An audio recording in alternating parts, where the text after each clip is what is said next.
Alright everyone, hope you're in your bed with your headphones off, dimmed lights, and ready to get comfy for a few hours. Tonight I'm going to talk about horrors of park rangers, deep woods, and unexplained mysteries. So before I start, good night and sleep tight. Story time. We are going to look closely at the strange, completely unexpected disappearances of the individuals you would least expect to go missing in the wild. Park rangers. You know a case is truly terrifying when the search party has to organize a search party to find the search party. In today's episode, I'm going to talk about what happens when one of these experienced rangers vanishes without a trace, starting with the well-known cases and ending with the lesser-known mysteries. So buckle up, grab a drink of your choice, and yeah, let's go. Story time. Ranger Ralph W. Heath. Ralph W. Heath was a dedicated park ranger at Baxter State Park in Maine, located in the United States, who allegedly died of exposure while attempting to rescue a woman lost on Mount Katahdin in 1963.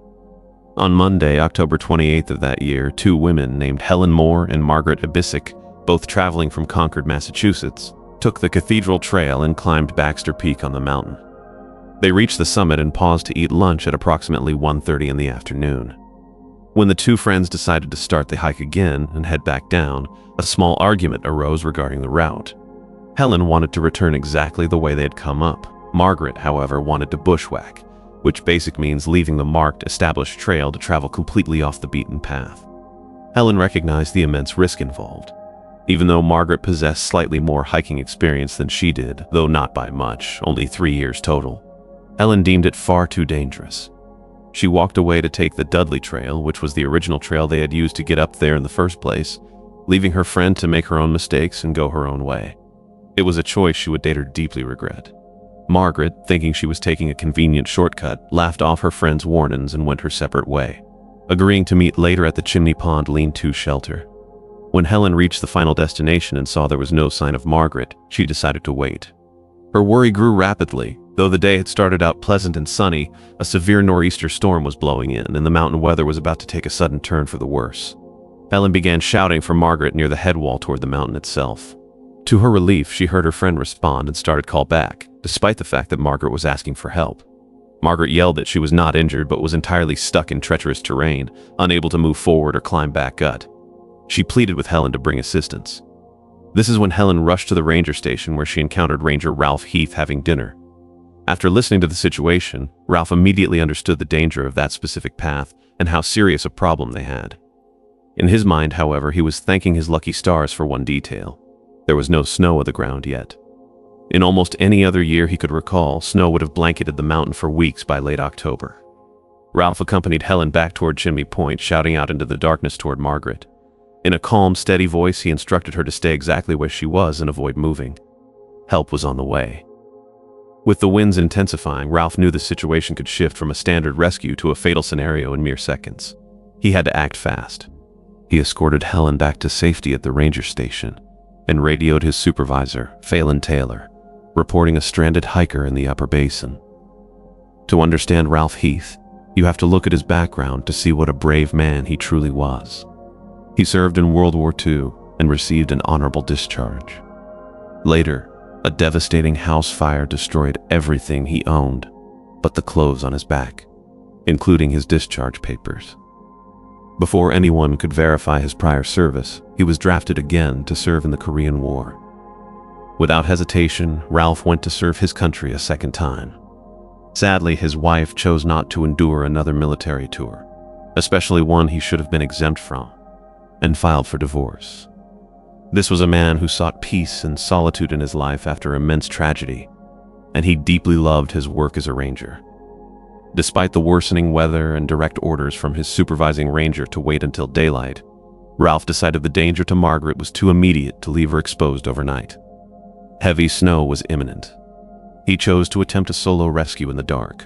Borrowing Helen's backpack, he packed it with essentials: food, a sleeping bag, water, a parka, and extra clothing. He grabbed 80 feet of rope, and at 11 p.m. that night, headed out alone down Dudley Trail. 5 hours later, at 4 in the morning, he checked back in with Helen. He told her he had spoken to Margaret an hour after heading out and confirmed her location. He had repeated his instructions for her to stay put.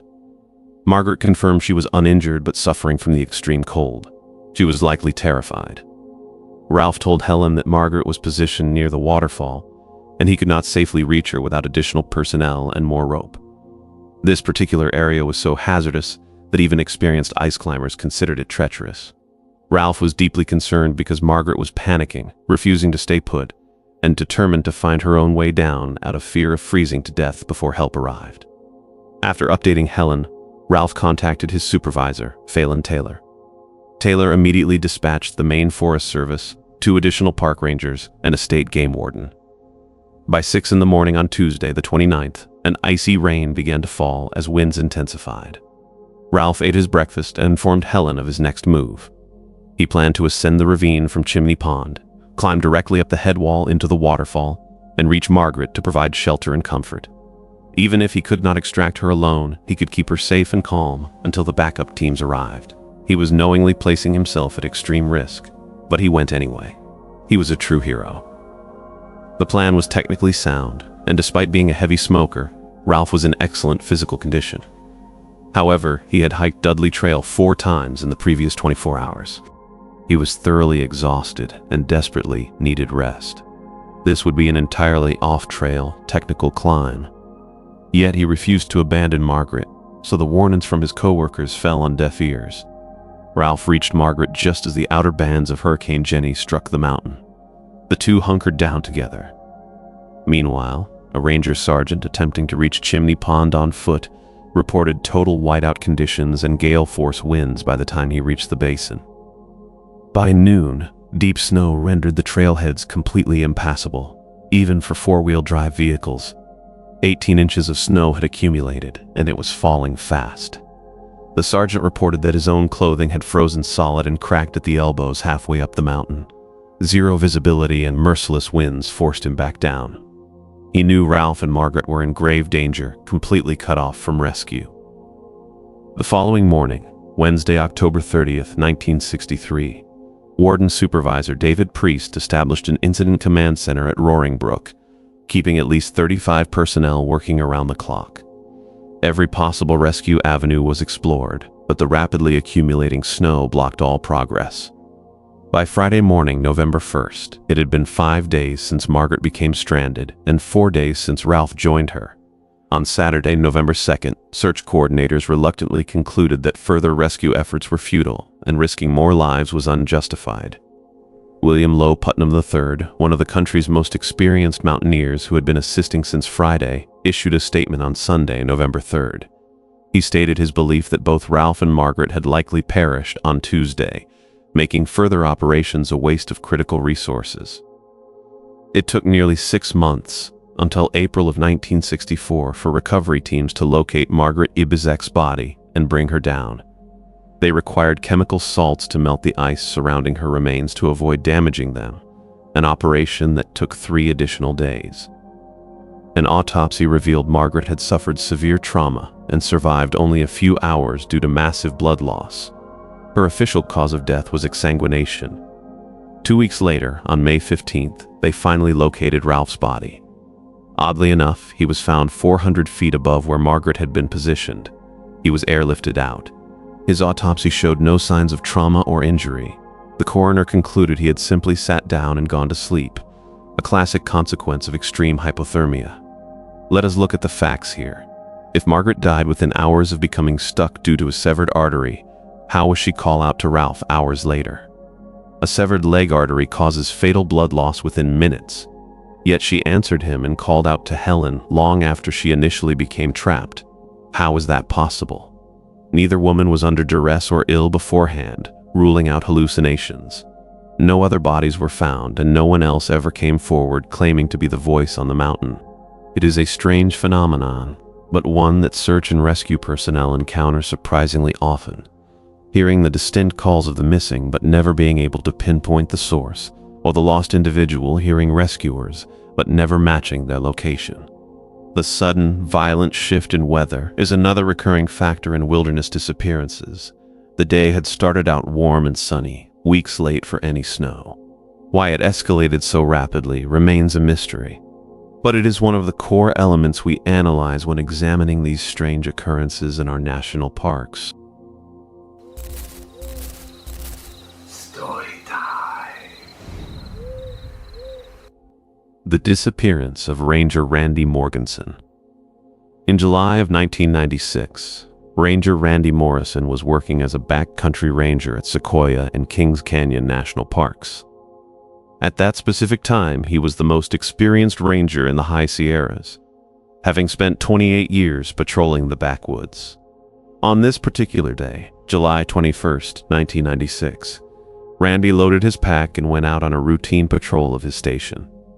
He was 64 years old. His health was nearly perfect. In fact, some of his coworkers genuinely thought he was invincible, entirely impervious to the perils that came with the job. It was right around daybreak when he headed out to patrol near Bench Lake, carrying nothing with him but an old ski pole to use as a hiking stick. He was never seen or heard from again. Now, as is so often the case in these strange disappearances, a sudden rainstorm blew up out of nowhere. The downpour completely erased any potential footprints or physical evidence pointing to where Ranger Randy could have possibly gone, or what might have happened to him. Over the following days, search teams faced intense frustration. Tracking dogs followed scents that seemed to abruptly stop dead in their tracks. Random pieces of gear turned up in several different locations, though none could be positively linked to Randy. An infrared-equipped helicopter picked up the thermal signature of a campfire burning on a hillside, but there was nobody in sight tending it. Eventually, the active search was called off with no sign of Randy or his body. Then, a letter arrived at the home of Randy and Judy Morganson in Sedona, Arizona. It was from Randy. Judy opened the envelope and noted it had been postmarked 2 days after his apparent disappearance. Since there is no postal service inside the national park, Judy could not comprehend how Randy could have mailed the letter. It's naturally intensified suspicions that he had simply left the area to start a completely new life away from the National Park Service.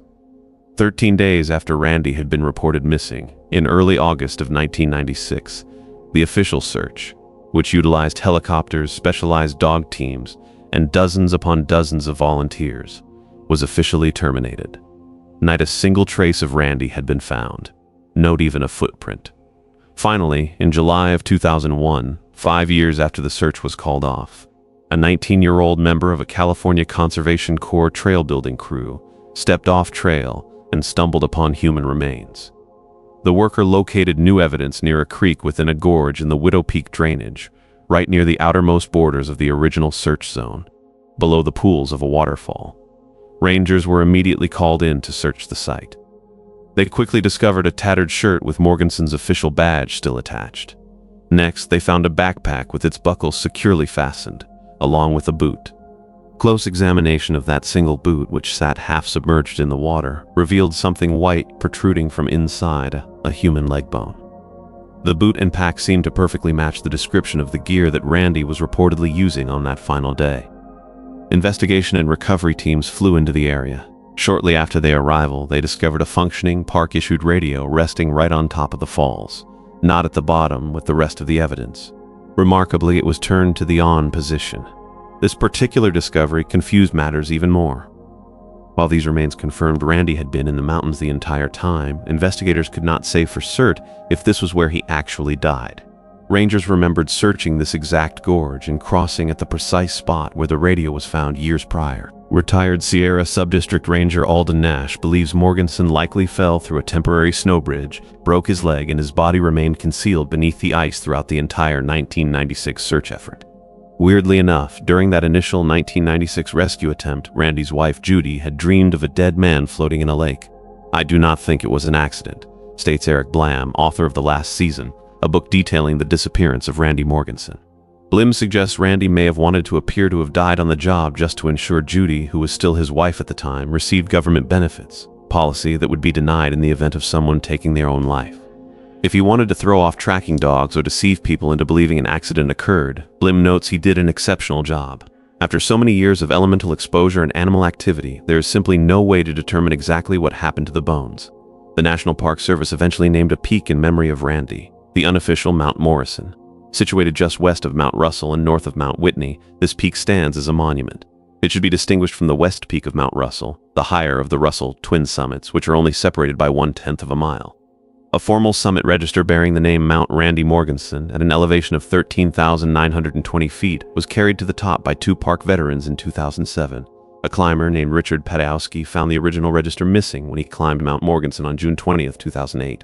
He placed a temporary one that day, making a massive effort to return to the summit 1 week later with a weatherproof ammunition can and a replacement journal. Today, barely a handful of people sign it each year. Story time. The mystery on the mountain. Moving on. On a cold January night in 1987, 17-year-old Joe Helt set out with friends. This was in the small town of Ellenville, New York. He was never seen again. Helt was a typical teenager living in the Hudson Valley. He was known for his easygoing nature. He had a deep love of rock music. He lived with his mother and siblings in Ellenville, a quiet village nestled right below the Shawangunk Mountains. On Friday, January 16, 1987, Joe joined dozens of local teens. They were at a popular hangout at the abandoned Mount Cathelia Ski Lodge. It is located in the nearby hamlet of Cragsmore. What began as a night of casual partying would soon turn into one of the region's most enduring mysteries. As the evening wore on at the crumbling ski lodge, Joe spent time mingling with friends. At one point, he got into a heated argument with 3 acquaintances: 21-year-old J.P. LaForge, 18-year-old Wade Marks, and 16-year-old Kelly Diaz. The conflict grew really intense. Witnesses later recalled other partygoers drifting away from them. People feared the dispute might actually become physical. Despite this serious tension, Joe eventually left the party with those exact same 3 people. He climbed into LaForge's Subaru for a late-night drive. The group decided to head up a mountain road towards Sam's Point. That is an area of Minnewaska State Park known for its icy caves and severely rugged terrain. In the early morning hours of January 17th, their car became hopelessly stuck in deep snow. This happened along a loop road by Lake Maratanza near the Sam's Point Preserve Gatehouse. The 3 friends later told police that around 3 a.m., Joe grew incredibly frustrated by their failed attempts to free the car. He declared he would just walk home. Ellenville was about 5 miles down the mountain, a long, punishing trek on a winter night for Joe, who was not wearing proper gear. According to the 3 friends, Joe set off alone into the darkness. They stayed behind. About 20 minutes later, Wade Marks and Kelly Diaz abandoned the stranded car as well. They started walking in the same direction to Marks's house, which was roughly 2 miles away. John LaForge told investigators he waited another 10 minutes by himself. Then he also trudged off to his home about 1.5 miles from the scene. It was below freezing, the middle of the night. The mountain was silent and dark. All 3 made it safely back to their respective homes. Joe Helt, however, never made it off the mountain. He vanished into the frigid wilderness, leaving absolutely no trace behind. When Joe failed to show up for work the next evening, his family finally realized something was very wrong. Joe's mother, Leanne, had initially assumed he had stayed over with friends after the party. But when his employer called, saying Joe had not arrived for his shift, pure panic set in. Joe was not the sort of teenager who simply would not show up for work. The Ellenville police were notified on January 17th that the teen was missing. A massive search effort was launched that very night. State police, forest rangers, local police officers, and volunteer firefighters, tracking dogs, and even a helicopter crew mobilized to scour the mountainous area. For 6 days, they combed the wilderness. They focused on the rocky trails, deep caves, and wooded ravines near the spot where Joe was last seen. It was not long before nature made the search even more difficult. A heavy winter storm swept into the region that weekend. It dumped over 2 feet of snow across the entire area. Blinding blizzard and massive snowdrifts impeded progress. This raised major fears that Joe, if lost and injured, could not have survived long in the brutal elements. After nearly a week of completely fruitless effort, with roads becoming impassable, officials had to suspend the active search. When spring finally arrived and the snow melted, search teams returned. They canvassed the mountain again, desperately hoping to find any sign of Joe. Nothing ever turned up. In the investigation that followed, police thoroughly questioned the 3 friends who were last with Joe.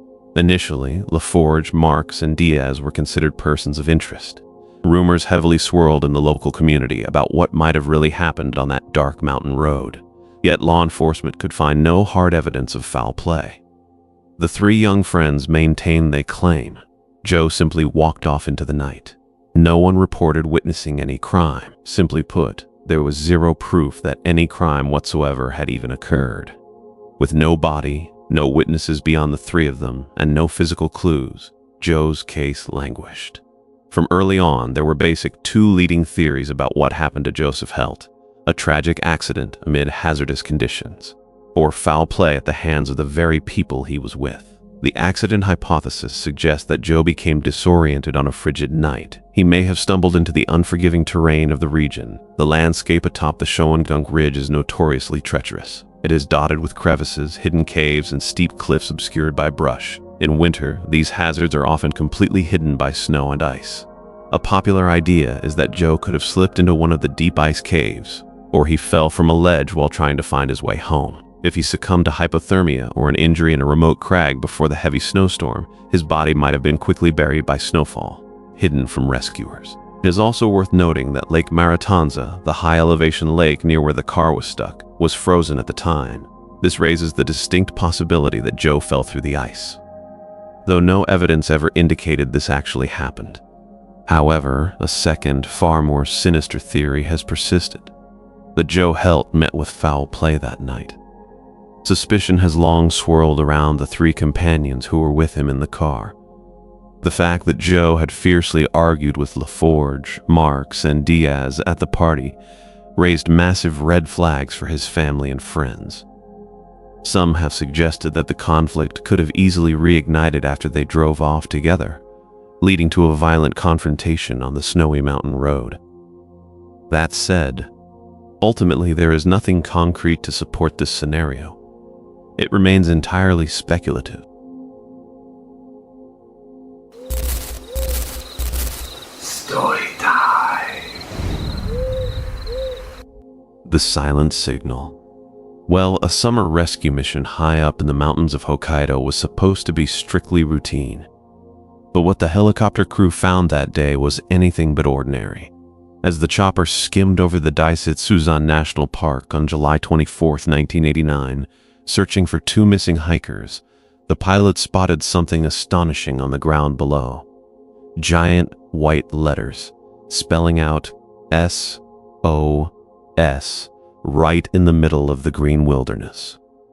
The makeshift distress signal had been meticulously formed by birch tree trunks. Each was about 15 feet long. They were arranged specifically to catch the eye of anyone flying overhead. The crew immediately zeroed in. They soon located the lost hikers. Two men from Tokyo, found a couple of miles north of the mysterious sign. Relieved, the rescuers whisked the pair to safety. They naturally assumed the improvised SOS had been the handiwork of these very hikers. But as the helicopter team went over the site and congratulated them on their clever signal, the two men exchanged completely baffled looks. They had not made any sign at all. In that single moment, a routine rescue transformed. It became the start of one of Japan's most perplexing wilderness mysteries. The revelation sent a deep chill through the Hokkaido authorities. If the enormous SOS was not made by the rescued hikers, then who had put it there? The search team suddenly realized there might be another stranded person out there. Someone who had painstakingly arranged 19 heavy birch logs into a desperate plea for help and never lived to see rescue. Due to fading daylight on the 24th, authorities had to wait until the next morning to investigate the area around the sign. On July 25th, a second search party returned to the remote mountainside. They were there to scour for clues near the giant letters. The sign lay on a marshy slope about 2 miles from Mount Asahadaki's summit, not far from the headwaters of the Chubetsu River. It would not take long for them to discover that the silent symbol was indeed the harbinger of a profound tragedy. Scattered bones were soon found strewn near the wooden sign, confirming the team's absolute worst fears. The skeletal remains had been disturbed by animals. There were distinct bite marks on many of the fragments. More eerily, Investigators noted that some bones were broken in ways suggesting the person had suffered serious injuries before death, possibly from a severe fall in the treacherous terrain. As the search expanded, police made another grim find: a small hole or crevice in the ground, just large enough for a person to huddle inside. It contained an abandoned backpack and assorted personal items. This hidden cache was essentially a time capsule from the past. Inside the pack were items that hinted at the identity and fate of the mystery victim. There were 2 cameras, a tripod, a notebook, a pair of men's basketball shoes, a couple of toothbrushes with toothpaste, and a portable tape recorder containing 4 cassette tapes. Perhaps most cruelly, there was also a driver's license. The name on the ID was Kenji Iwamura, a 25-year-old man from the city of Konan in Japan's Aichi Prefecture. The discovery of Kenji Iwamura's belongings finally brought a sense of clarity to the bewildering situation. Police now had a probable name for the deceased camper. Kenji had actually gone missing 5 years earlier, in the summer of 1984. Back on July 10, 1984, Kenji set off alone. He was an office worker and an avid outdoorsman. He went on a hiking trip to Mount Asahidaki. That is part of the very same national park where the SOS sign now lay. He was reportedly taking a week off after a recent job promotion to explore the scenic Hokkaido wilderness. Before heading into the dense mountains, Kenji checked in at a local lodge near the trail. Staff later recalled specifically warning him that the weather was turning foul. The route could be highly dangerous. They advised him to wait for better conditions, but the young hiker was eager, undeterred. He departed for the climb despite the serious cautions, aiming to reach the summit against all odds. When Kenji failed to come back to the lodge or show up at work the next week, missing person report was filed. Local police conducted extensive searches in 1984. At the time, they found no trace of him in the vast expanse of forested peaks. Kenji Iwamura seemed to have vanished into thin air. Now, 5 years later in 1989, it appeared that his final message had literally been spelled out on the mountainside, tragically unnoticed for years. The giant SOS sign spotted by chance in the helicopter search had likely been built during Kenji's ill-fated excursion. It stood as a silent witness to his plight. Indeed, when authorities consulted old aerial photographs of the area, they discovered a haunting detail. The huge SOS had been fully visible in images dating back to at least September 1987. For at least 2 years prior to its 1989 rediscovery, the sign lay completely hidden in plain sight, undetected by other hikers or rangers. And yeah, you may have noticed I said possibly. This is exactly where things start getting really weird. With Kenji's ID and gear now in hand, investigators initially assumed the recovered bones were his. However, this case was about to take another incredibly bewildering turn. The skeletal remains were sent to Asahikawa Medical University for analysis. The first reports came back with an absolute shocker. The bones appeared to belong to a woman, approximately 20 to 40 years old. Kenji was male, so this find raised deeply troubling questions. Did another person die alongside Kenji Iwamura? The media immediately latched onto the idea that an unidentified woman had perished there, fueling wild theories. Yet there were zero reports of a missing female hiker in the area. Everyone who knew Kenji vehemently insisted he had gone hiking alone. Faced with these totally perplexing findings, authorities turned the attention to the tapes recovered from Kenji's backpack. Perhaps they could shed some light on what happened in those agonizing final moments on the mountain. On July 27, 1989, a police team played the 4 cassettes, not knowing what they would hear. 3 of the tapes contained nothing unusual. They were filled with music, notably theme songs from popular 1980s anime TV shows. Later came out that Kenji was something of an otaku. He had carried those tapes with him on the hike. But it was the 4th tape that turned the entire investigation on its head. This cassette held a 2-minute and 17-second recording of a voice, a young man shouting in panic Japanese. In the crackling audio, he is screaming SOS, begging for help over and over. He frantically explains that he is stuck on top of a cliff. He cannot move. The voice is painfully strained, desperate, echoing with the absolute hopelessness of someone who truly believes these might be his very last words. Hardened police officers listening to the tape were utterly haunted. The sheer desperation in those recorded shouts was overwhelming. It was as if Kenji Iwamura had used the very last of his strength to make an audio message, hoping that rescuers might eventually find it. Yet the method was incredibly puzzling. A tape recorder is not a transmitter, so why record a plea for help that literally no one would hear in time? One theory was that Kenji had intended to use the recording in lieu of his physical voice if searchers came near. He planned to use it if he grew too weak to shout. Or maybe he did it just to leave it behind as a sort of metaphorical message in a bottle. Another possibility is that he simply left the recorder running by total accident. It captured his final cries without him even realizing it. To this day, we simply do not know for sure. The only thing certain is that the tape preserved a chilling moment in time. A young man alone on a mountainside call out for salvation that would not arrive in time. Interestingly, when police played the tape for Kenji Iwamura's parents later on, the grieving family could not conclusively identify the voice as their son's. It is possible the intense agony and exhaustion had distorted his voice beyond recognition. Or perhaps the voice might belong to someone else entirely. The tape's existence and the parents' doubt opened the door to yet more intense speculation. By early 1990, the case of the SOS sign had advanced somewhat, but many mysteries firmly remained unsolved. After re-examining the bone fragments, authorities corrected their earlier mistake. They concluded that the remains actually belonged to one single person. Further, despite the earlier confusion, that person was male. In February 1990, the police formally announced that the skeleton was now definitively believed to be Kenji Iwamura. Yet, if Kenji Iwamura died there in 1984, critical questions still lingered. How had a lone, critically injured man built an SOS sign of such massive magnitude? And if he did not build it alone, who helped him?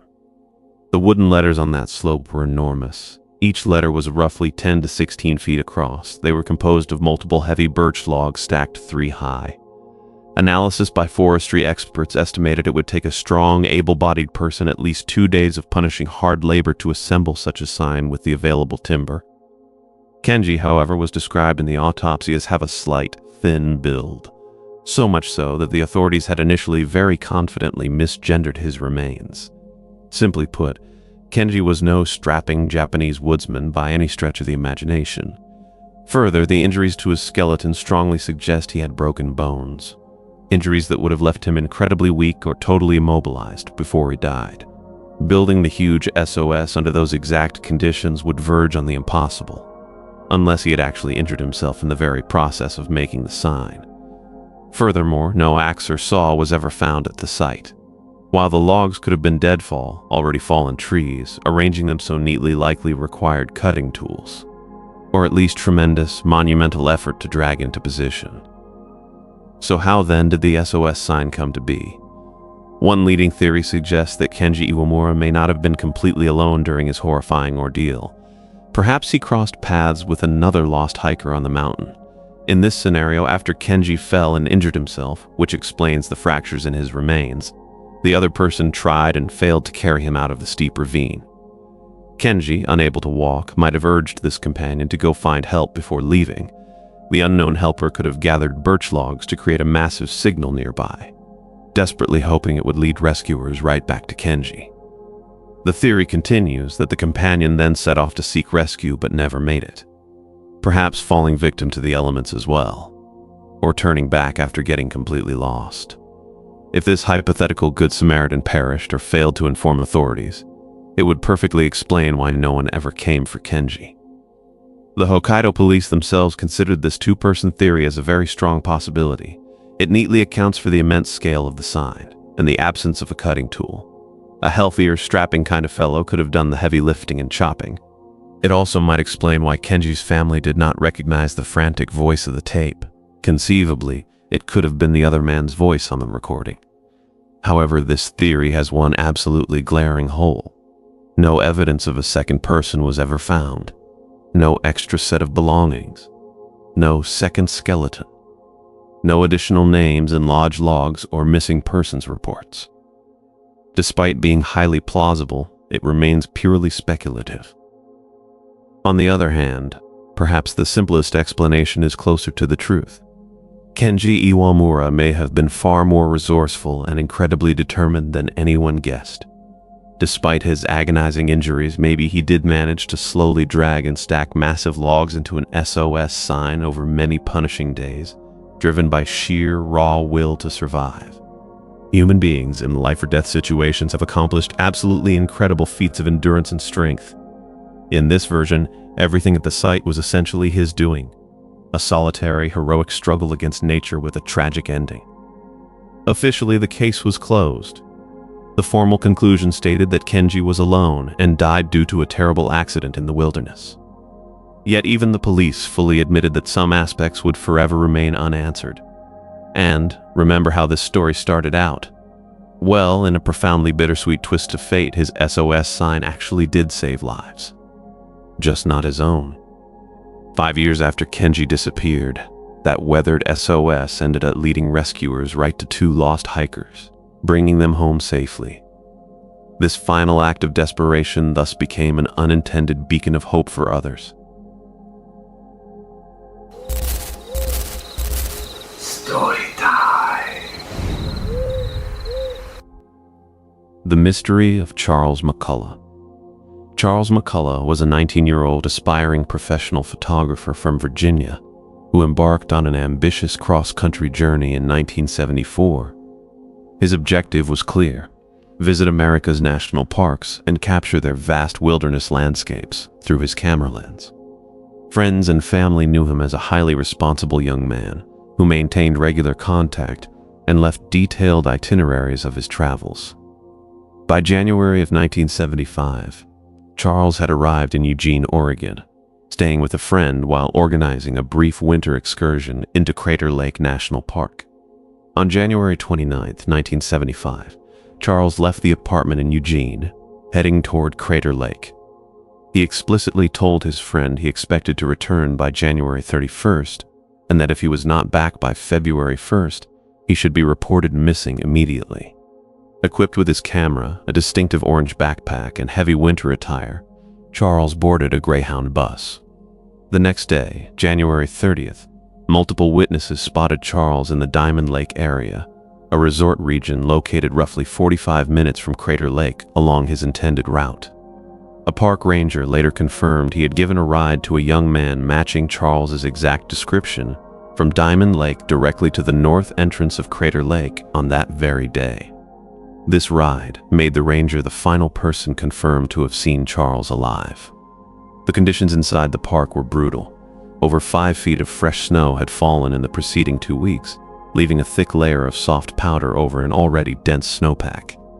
The north entrance road that Charles intended to hike was closed for the winter season, meaning he likely attempted to navigate it on foot or follow a snow-covered trail. Shortly after his arrival, a new storm struck the region, dropping approximately 3 feet of additional snow around the end of January. This downpour quickly buried any tracks and made foot travel exceptionally dangerous. When Charles failed to return to Eugene, his concerned friend notified the authorities on February 1, 1975. Local law enforcement and park officials were alerted to look out for the young photographer. The Oregon State Police distributed missing person posters across bus stations in Eugene, initially working under the assumption that he might have altered his travel plans without telling anyone. During the opening days of the investigation, officials found no solid leads. The harsh winter weather severely restricted search capabilities, as deep snow made ground searches nearly impossible throughout February. Initial patrols and aerial overflights yielded absolutely nothing within the park's accessible areas, leading some investigators to wonder if he had left the region entirely. 2 weeks after the disappearance, Charles's father, also named Charles, flew to Oregon to spearhead the search efforts. Determined to find his son, the elder Charles coordinated directly with park rangers and conducted extensive personal searches across Crater Lake's northern sector, focusing heavily on the area near the north entrance. Throughout the spring and summer of 1975, Charles's father essentially camped inside the park, organizing search parties and scouring the wilderness. Frustrated by the lack of progress, a family member wrote to United States Senator William L. Scott in March of 1976, complaining that the Federal Bureau of Investigation refused to assist. The Bureau responded that they lacked jurisdiction over a routine missing person case absent evidence of a kidnapping. After more than a year and a half without answers, a major breakthrough occurred in October of 1976. On October 13, 1976, two hikers from Texas were exploring a remote western section of Crater Lake National Park. Walking through a secluded boggy canyon, they stumbled upon an old, weathered backpack. Assuming it was simply lost property, they carried it to park rangers the following day. Inside, the park rangers discovered a set of keys, one of which matched a Volkswagen, the identical make of vehicle owned by Charles. This discovery immediately shifted the investigation. Park rangers organized an immediate ground search of the canyon where the pack had been recovered. On October 14, 1976, a mounted patrol located human remains scattered down a steep embankment deep within the wilderness. The remains were in an advanced state of decomposition and showed clear signs of disruption by local wildlife and the elements. Rangers recovered portions of a human skeleton, including a skull and a lower jawbone, near a creek bed. The recovery site sat roughly 5 to 6 miles from the nearest road and required a 12-mile hike by trail from the point where Charles had likely started his trek. To put it simply, this location was exceptionally deep within treacherous backcountry terrain. Because dental record had been secured early in the investigation, forensic teams quickly matched the teeth in the recovered skull to Charles's records, confirming his identity. Oregon State Police investigators joined park officials at the scene to search for additional evidence. Notably, several critical items were completely missing. Charles's wallet and his expensive camera gear were nowhere to be found. His coat, boots, and the larger bones of his arms, legs, and torso were also absent. Furthermore, the skeletal remains present showed no clear signs of physical trauma. Following an examination, authorities announced the probable cause of death as exposure to the elements. While the discovery brought the search to an official end, the case remained highly controversial. Park officials leaned heavily toward a tragic winter accident, proposing that Charles became caught in a severe storm, succumbed to hypothermia, and died while trying to navigate his way out. This theory aligns with several key facts. He lacked overnight survival gear for deep snow, and he did not have snowshoes or ski. In those conditions, a lone hiker can easily become exhausted and disoriented. Rangers noted that severe hypothermia can induce paradoxical undressing, where a freezing victim experiences a false sensation of extreme heat and removes their clothing. This could explain why his assignment of pants was found unbuckled and why his jacket was never recovered. Months of scavenging by animals easily explains the scattered, incomplete nature of the skeleton. However, the McCullough family and various outside observers openly challenged this official narrative. Charles's father never believed his son's death was a simple accident. He pointed directly to the complete absence of the expensive camera equipment and cash as a clear sign of foul play, suggesting someone may have robbed and harmed his son. Charles had been hitchhiking with valuable gear, leading to speculation that he was killed elsewhere and his remains dumped in that remote canyon. What keeps this case a lingering mystery is the sheer distance involved. Charles's bones were located roughly 12 miles from his likely starting point. This terrain is incredibly difficult under normal summer conditions. During a winter storm under feet of snow, experienced outdoorsmen assert it would be virtually impossible to cover that distance on foot without snowshoes or ski. How he ended up so far off course, deep inside a canyon that even park rangers rarely visited, remains completely unknown. Some speculate the only logical explanation is that he was transported into the backcountry by snowmobile.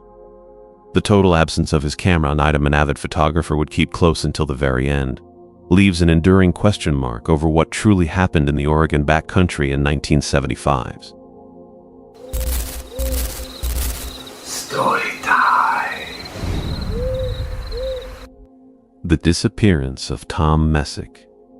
Well, on November 15, 2015, a wilderness trip that was supposed to be completely routine suddenly morphed into an absolute mystery. 82-year-old Tom Messick disappeared.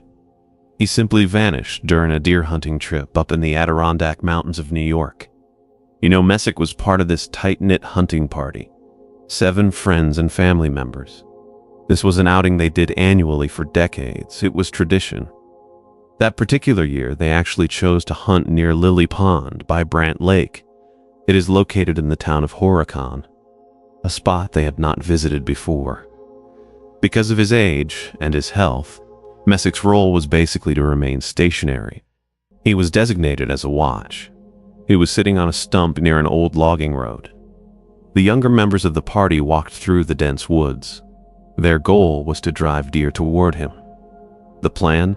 They were going to regroup right around 2 p.m.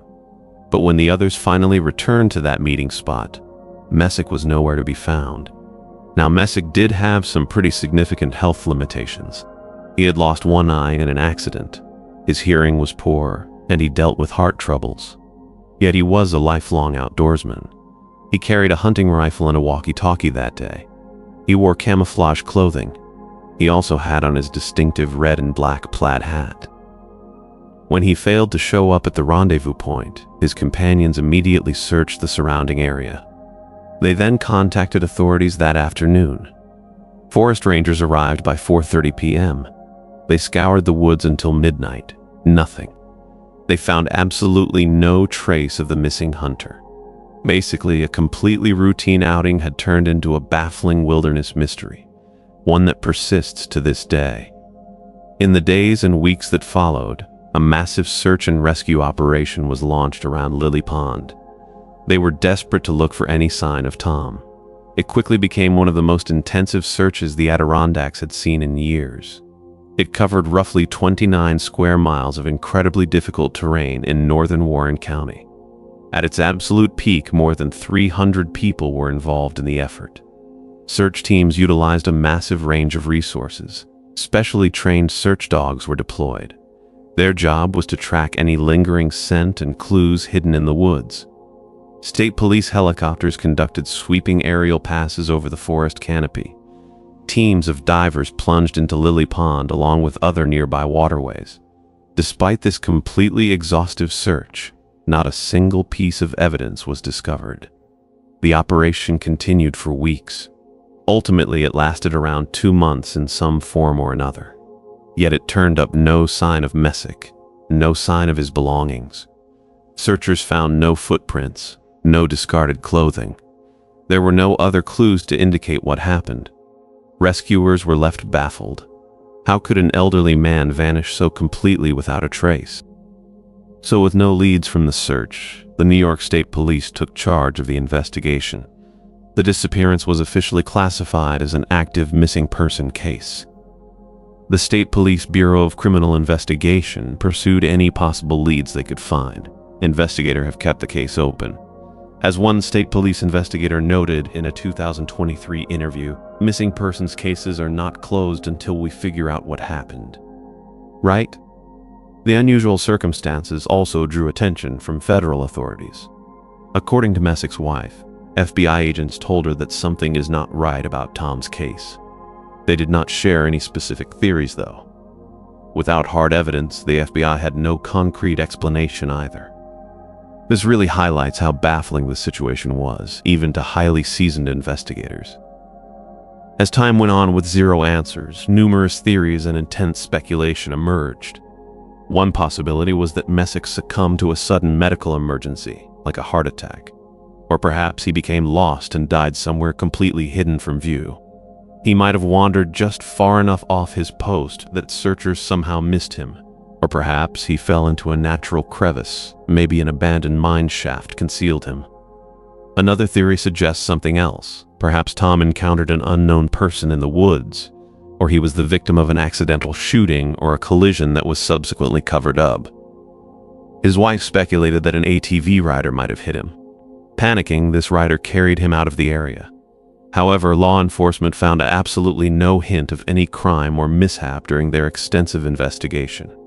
So this theory remains unsupported by physical evidence. Personally, despite the lack of any corroborating evidence, I think this is the most sensible theory to explain how he just dropped off the face of the earth, especially despite a massive investigation. After all, Tom Messick was not exactly in the best physical shape. He cannot have wandered too far from where he was posted. Perhaps a hunting party accidentally struck him with an ATV, or accidentally shot him. Then they made specific efforts to cover up the act. If the cover-up was thorough enough, the fact that the entire scene was not closed off immediately and treated as a location where foul play may have occurred, may have allowed crucial evidence to spoil. And that is not a knock at the investigators here. They immediately sprung into action. They began searching for Tom because they clearly believed this was a somewhat standard missing person case. The baffled lack of evidence also fueled more unusual ideas. Tom Messick's case has become a cornerstone of missing 411 videos on YouTube. These videos generally hypothesize that something otherworldly may have been at play. As evidence for this, one hunting partner actually reported hearing a strange, unidentified noise in the woods around the exact time Messick vanished. Notably, online investigators have also zeroed in on the fact that the FBI informed Tom's wife that something seemed very off about the case. The inference they take from this statement is entirely different from what his wife took out of it. While his wife assumed this referred to foul play, these online investigators took the statement to suggest the possibility of an extraterrestrial encounter. While some have criticized these amateur sleuths' intense focus on an unproven theory, I actually think it is very important to note that these theories have kept attention on Tom's case. I personally do not believe we need to resort to any supernatural explanations here, but the fact that millions of people have become aware of Tom Messick because of it is a very good thing. As I have said before throughout this series, the best way to keep the authorities investigating a case is to keep as much attention on the case as possible. Alright everyone, it's Denmaster. Been a long time since I posted a long-form content. This one is somewhat different from usual stories or videos I post, and I hope you'll like it. From now on, I'll do a mix of various creepy content and horror footage, so do write below your suggestions and critiques. And yeah, I'll now stop yapping and start the show.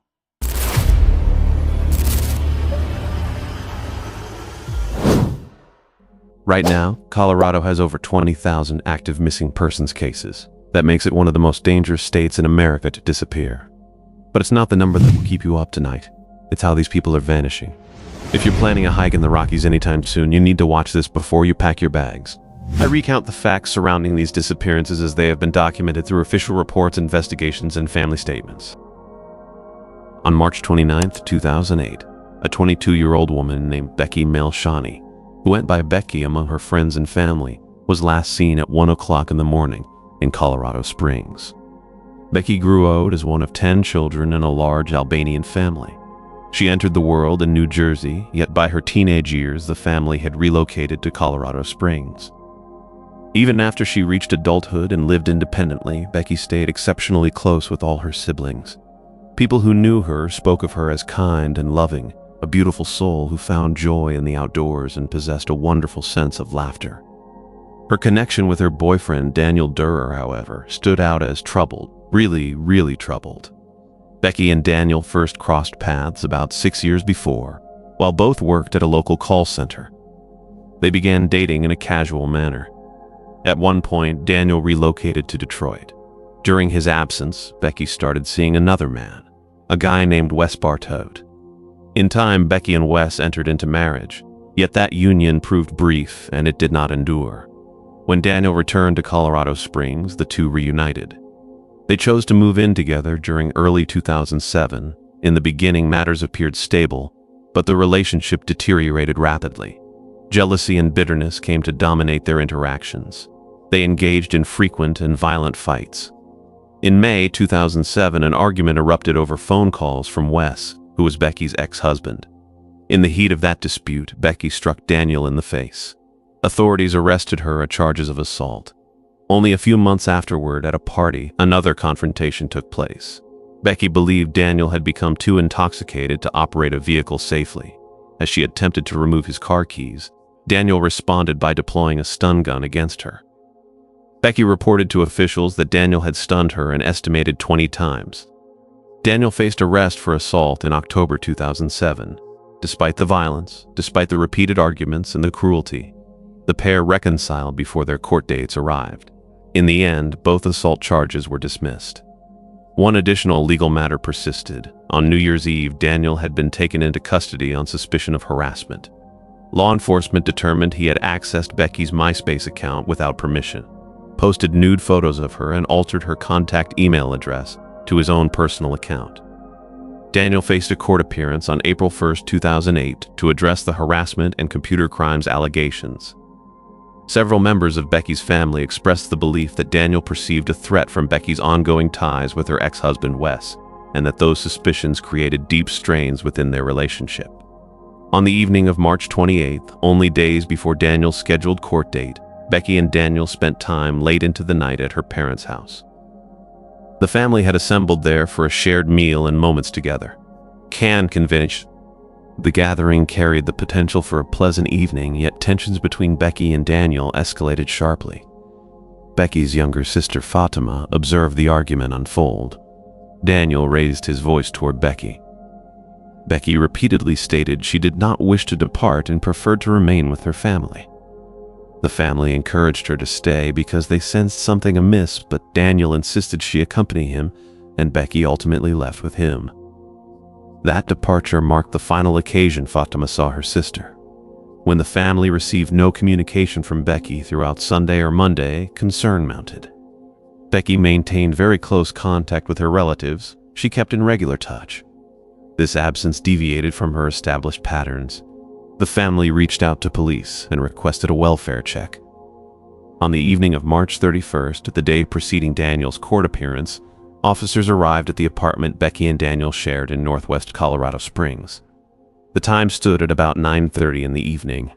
As the officers drew near the residence, they heard the unmistakable report of a gunshot. Upon entering, they discovered 25-year-old Daniel Durer inside. He had taken his own life. No trace of Becky appeared at the location. No indications of a struggle existed within the apartment. No proof suggested Becky had suffered harm there. Daniel left behind no note to clarify events or her whereabouts. Upon learning of Daniel's suicide, Becky's family immediately concluded something terrible had befallen her. "We have no hope at this point," Becky's mother Doris stated to the press through tears. "I feel it in my bones, my daughter is gone." During processing of the scene, investigators located evidence inside Daniel's red Toyota 4Runner. Although specifics remained limited, they recovered blood. Further analysis became necessary to establish whether the blood belonged to Becky. Daniel's cellular provider collaborated with authorities to supply phone records. Those records indicated that following the March 28th argument, Daniel traveled west from Colorado Springs into the mountains, specifically toward Woodland Park in Teller County, Colorado, mere hours after Becky's last sighting. Investigators determined Becky likely accompanied him on that drive and that the journey probably represented the final time she traveled anywhere with another person. Becky's mother noted Daniel had been raised in Woodland Park and possessed strong familiarity with the region. Colorado Springs police deployed search dogs, all-terrain vehicles, and a helicopter to examine the mountainous landscape. Yet those efforts yielded no results. The Teller County Sheriff's Office participated by directing deputies into remote sections of the county in search of tire tracks. Volunteers joined forces with family members to comb various mountainous zones. They utilized their own four-wheelers and trucks while concentrating on campgrounds and locations where Becky and Daniel had previously camped together, particularly areas west and south of Woodland Park, such as Gold Camp Road and Cripple Creek. Becky's ex-husband, Wes Bardo, received quick clearance as a suspect in the disappearance, and he contributed actively to the search. Numerous relatives of Becky, including sisters who traveled from the East Coast, arrived from out of town to assist, but no discoveries followed.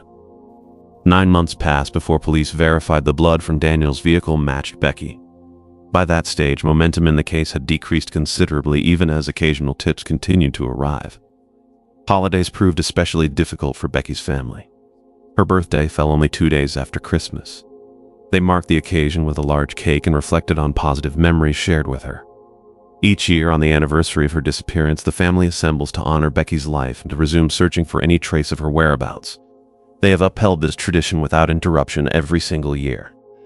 In 2017, a police spokesman indicated authorities believed Becky had been taken from this life, yet absent verifying details or a body. The case stayed open.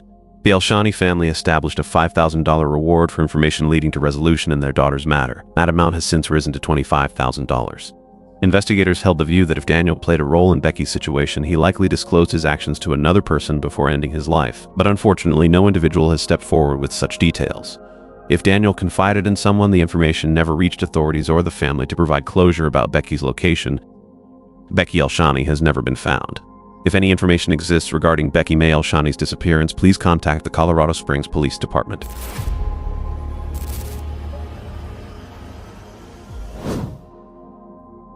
February 28, 2019, at Glacier Gorge in Rocky Mountain National Park. James Pruitt, a 70-year-old man from Etowah, Tennessee, had retired into a routine that featured winter journeys to the Colorado Rockies. This particular visit marked his third consecutive winter stay in Rocky Mountain National Park. He possessed solid knowledge of the Bear Lake vicinity. He had completed hikes there several times during that same week. He reached the park on February 22nd and ventured onto trails almost daily thereafter. By the morning of February 28th, when he departed from the Glacier Gorge trailhead, he stood as no newcomer to this environment. He qualified as a repeat visitor who had invested sufficient time to understand the trails, the distances, and the play of light throughout the valley.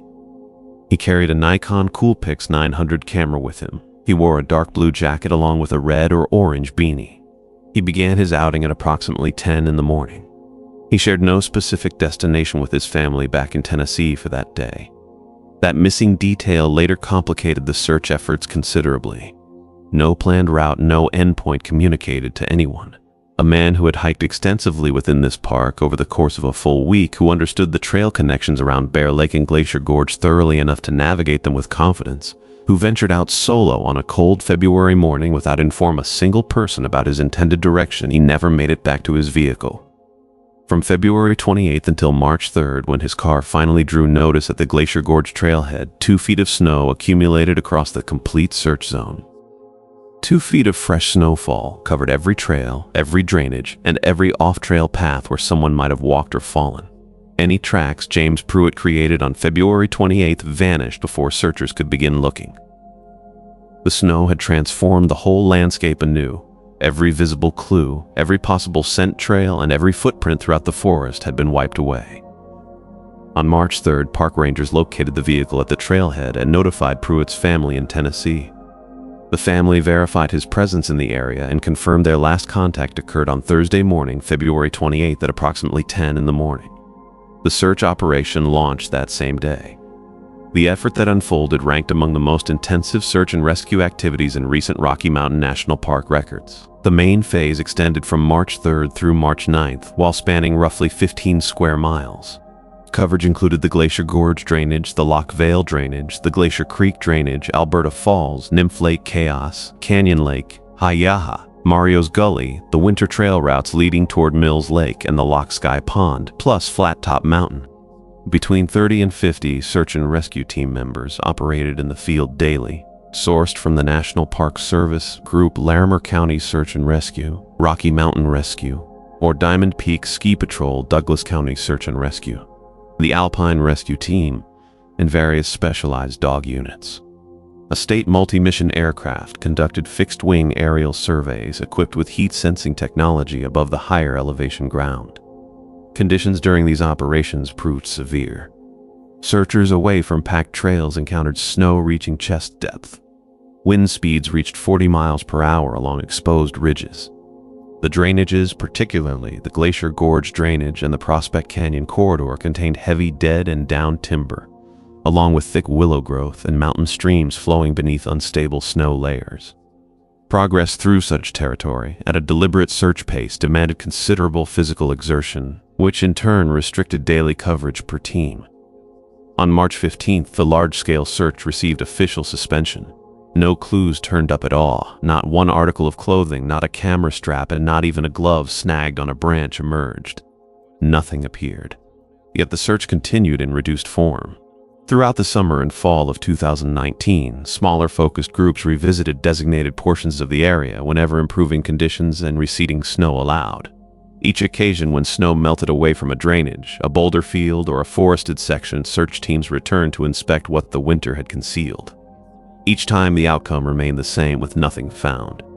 On October 9th, nearly 7 months following Pruitt's disappearance, 50 personnel took part in one last extensive effort centered on the Prospect Canyon drainage and the Glacier Gorge drainage above Jewel Lake, in zones of dense timber and thick undergrowth that winter conditions had made nearly impenetrable. When that operation also produced no results, James Pruitt continued to be listed as a missing person. His Nikon Coolpix 900 camera, which he brought specifically to capture images of this landscape he revisited each winter, has never surfaced. His planned path of February 28th stays unknown. Whether he deviated from maintained trails remains undetermined. Here stands what does not align with the extensive work of the search teams. Heat-sensing aerial surveillance operated over ground that during late winter offered little interference from warm-bodied wildlife. 50 trained individuals examined 15 square miles through repeated operations that stretched across 7 months. A man familiar with this park, who had traversed these exact trails shortly before his disappearance, left behind no detectable sign despite all those resources. His car remained parked at the Glacier Gorge trailhead amid the snow. 50 searchers covered 15 square miles over 7 months of work. No one located a single footprint, a single fiber, or a single photograph from the camera he carried when he left that parking area on a February morning and failed to return. The final case within this series stands as the most recent. In 2023, an experienced trail runner, 49 years of age, departed from the western side of Rocky Mountain National Park along a 28-mile path that crossed the Continental Divide. He transmitted 2 text messages from within the park, complete with location data confirming he remained alive and in motion. Afterward, the mountain fell silent, and all technological tools brought in to locate him returned empty results. Certain aspects of this park have stayed unchanged through the years.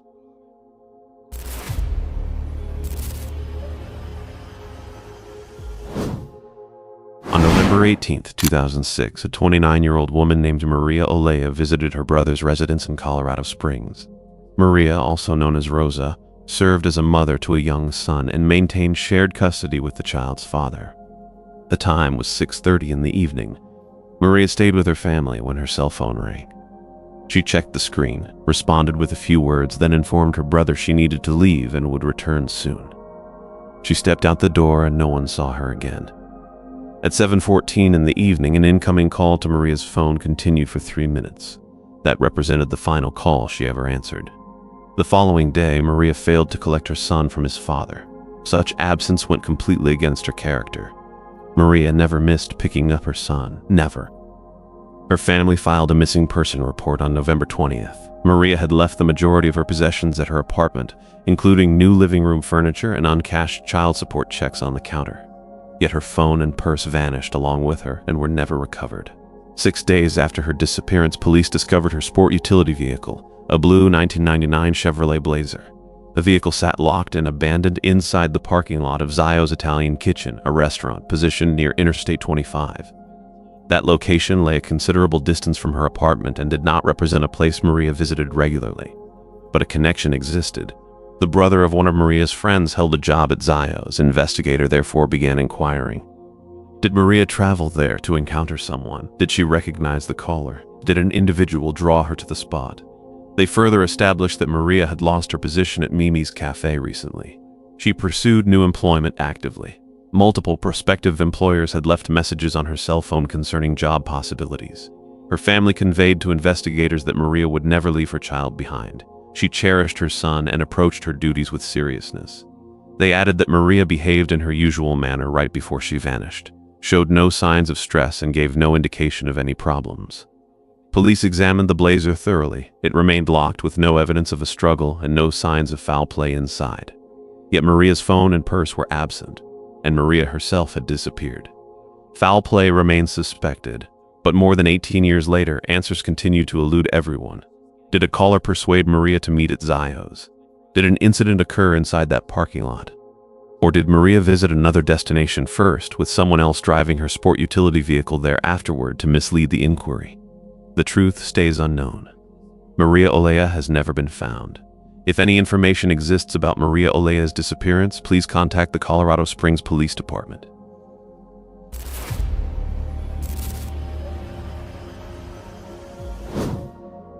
June 9, 2013, at Mesa Verde National Park in Colorado. Mesa Verde occupies the far southwest portion of the state, close to the Four Corners Junction, where the borders of Colorado, Utah, Arizona, and New Mexico converge at one location. The park centers on the cliff dwellings constructed by the ancestral Puebloans, which consist of large stone structures fitted into overhanging canyon walls, some dating 600 to 800 years old, and preserved remarkably well within the arid desert atmosphere. as though the builders had simply departed for a short time and never returned. The canyon network beneath the mesa descends deeply and irregularly, filled with ledges and abrupt drops hidden from view above, while the Ute Mountain Reservation territory commences at the canyon base. When Chief Ranger Farinas later recounted the challenges of searching that landscape, he described it directly, noting that if someone fell into that canyon system among the spaces between rock formations, even helicopters passing straight overhead would fail to spot them. That terrain became the setting for Dale Staling's disappearance. Staling, a 62-year-old man from Goliad, Texas, had arranged with his wife Denise for a 3-week driving tour across the national parks of the American Southwest, one of those retirement journeys anticipated for years. They approached the planning with care and precision. June 9th represented day 4 of their itinerary. They had driven from the Four Corners region to Mesa Verde, and accounts indicated the day progressed smoothly. During the morning, Dale informed Denise he intended to walk down to Spruce Tree House. This site counts as one of the park's most reachable and frequently visited cliff dwellings, along a trail that rises steeply yet measures only a quarter-mile in length, a route thousands of visitors traverse each season without difficulty. He assured her he would return in about 20 minutes. 2 hours went by. Denise alerted park staff. Rangers initiated a search along the Spruce Tree House Trail and adjacent areas. The nature of the terrain itself shaped the entire narrative, because Mesa Verde presents differently than it appears from roadways or overlooks, where it resembles a manageable mesa with contained trails, yet the canyon walls plunge sharply from trail edges, and those drops often stay concealed until one stands at the brink. A single misstep off the path does not offer a recoverable slope, but instead results in a fall into the canyon system, where ledges trap objects and keep them concealed from above and unreachable from below, absent specialized rope teams. The subsequent search extended for 2 weeks. More than 60 rescuers took part. Helicopters patrolled canyon corridors. 2 dog teams covered the trail and nearby vegetation. Rope teams descended cliff faces into areas demanding technical gear for access. Chief Ranger Farinas, who directed the operation and later called this matter the one that lingered with him longer than any other in his career, kept Dale Staling's photograph displayed on his wall for years afterward. He stated plainly the obstacles confronting the teams. If a fall occurred off a cliff or between rock formations, unless observers looked directly downward, even helicopters would miss the location. That assessment reflected reality rather than an excuse, describing precisely how mesa and canyon landscapes complicate search operations. A body situated 20 feet from a trail in that environment, lodged within a rock formation along a canyon wall, can remain entirely hidden from aerial view and inaccessible on foot without precise knowledge of the spot. Dale Staling's wife Denise rejected that description as justification for halting the effort. She voiced public criticism of the search, noting rangers had conducted only 2 days of thorough work before reduced operations. The National Park Service provided case materials to the family. The matter shifted to cold case status, but according to operational measures, the terrain had prevailed. Here stands what does not align in this instance. The Spruce Tree House Trail extends only a quarter mile. It ranks among the most traveled routes in Mesa Verde National Park rather than a remote backcountry path, a technical climb, or a trail needing special fitness or expertise. It functions as a standard tourist route inside a well-monitored park on a clear afternoon, yet a 62-year-old man with no known medical concerns, no motive to stray from the path, and every incentive to return to his wife simply failed to reappear. No personal items surfaced anywhere along the trail, no discarded object, no hat, no water bottle, and nothing else to mark a precise trouble spot. The trail offered no clues. The leading explanation, which remains a theory rather than established fact, suggests Dale Staling left the trail near one of the canyon drop-offs, possibly by accident or due to a medical issue, and fell into the system below. Should that have occurred in an appropriate place, he might lie within a quarter mile of the trailhead, yet stay invisible to search teams unaware of the exact rock formation involved. Whether Dale Staling reached the Spruce Tree House ruins stays undetermined. Whether he departed the trail before or after viewing them remains unknown. The canyon beneath the mesa could contain the resolution hidden in an area decades of patrols and shifting seasonal light have not revealed. Denise Staling departed Mesa Verde National Park by herself.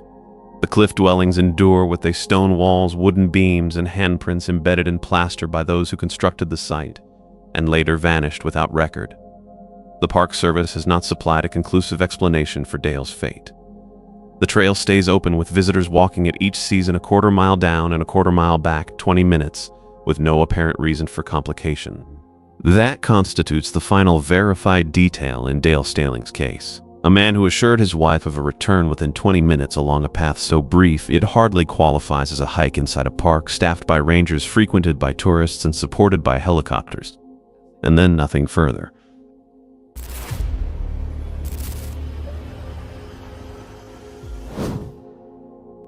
November 22nd, 2018. This is Woodland Park, Colorado.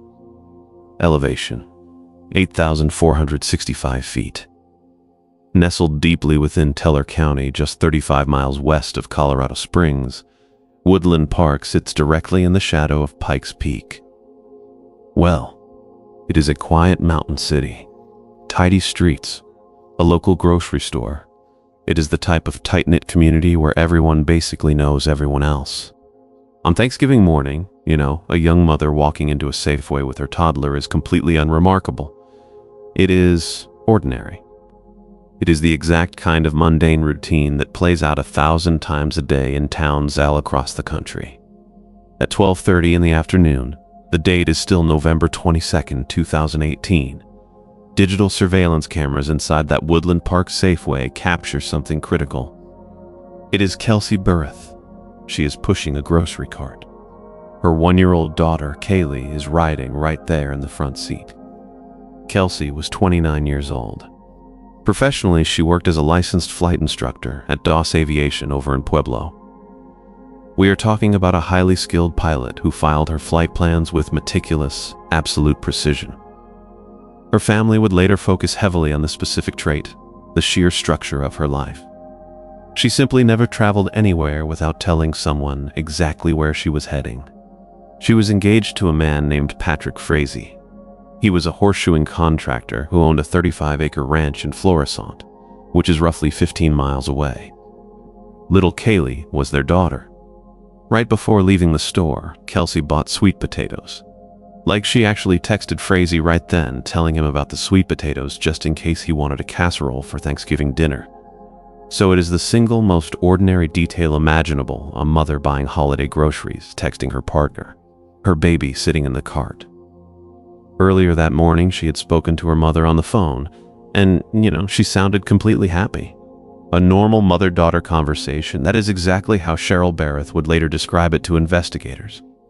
There was absolutely nothing unusual, nothing at all to suggest the horrific gears that were already in motion.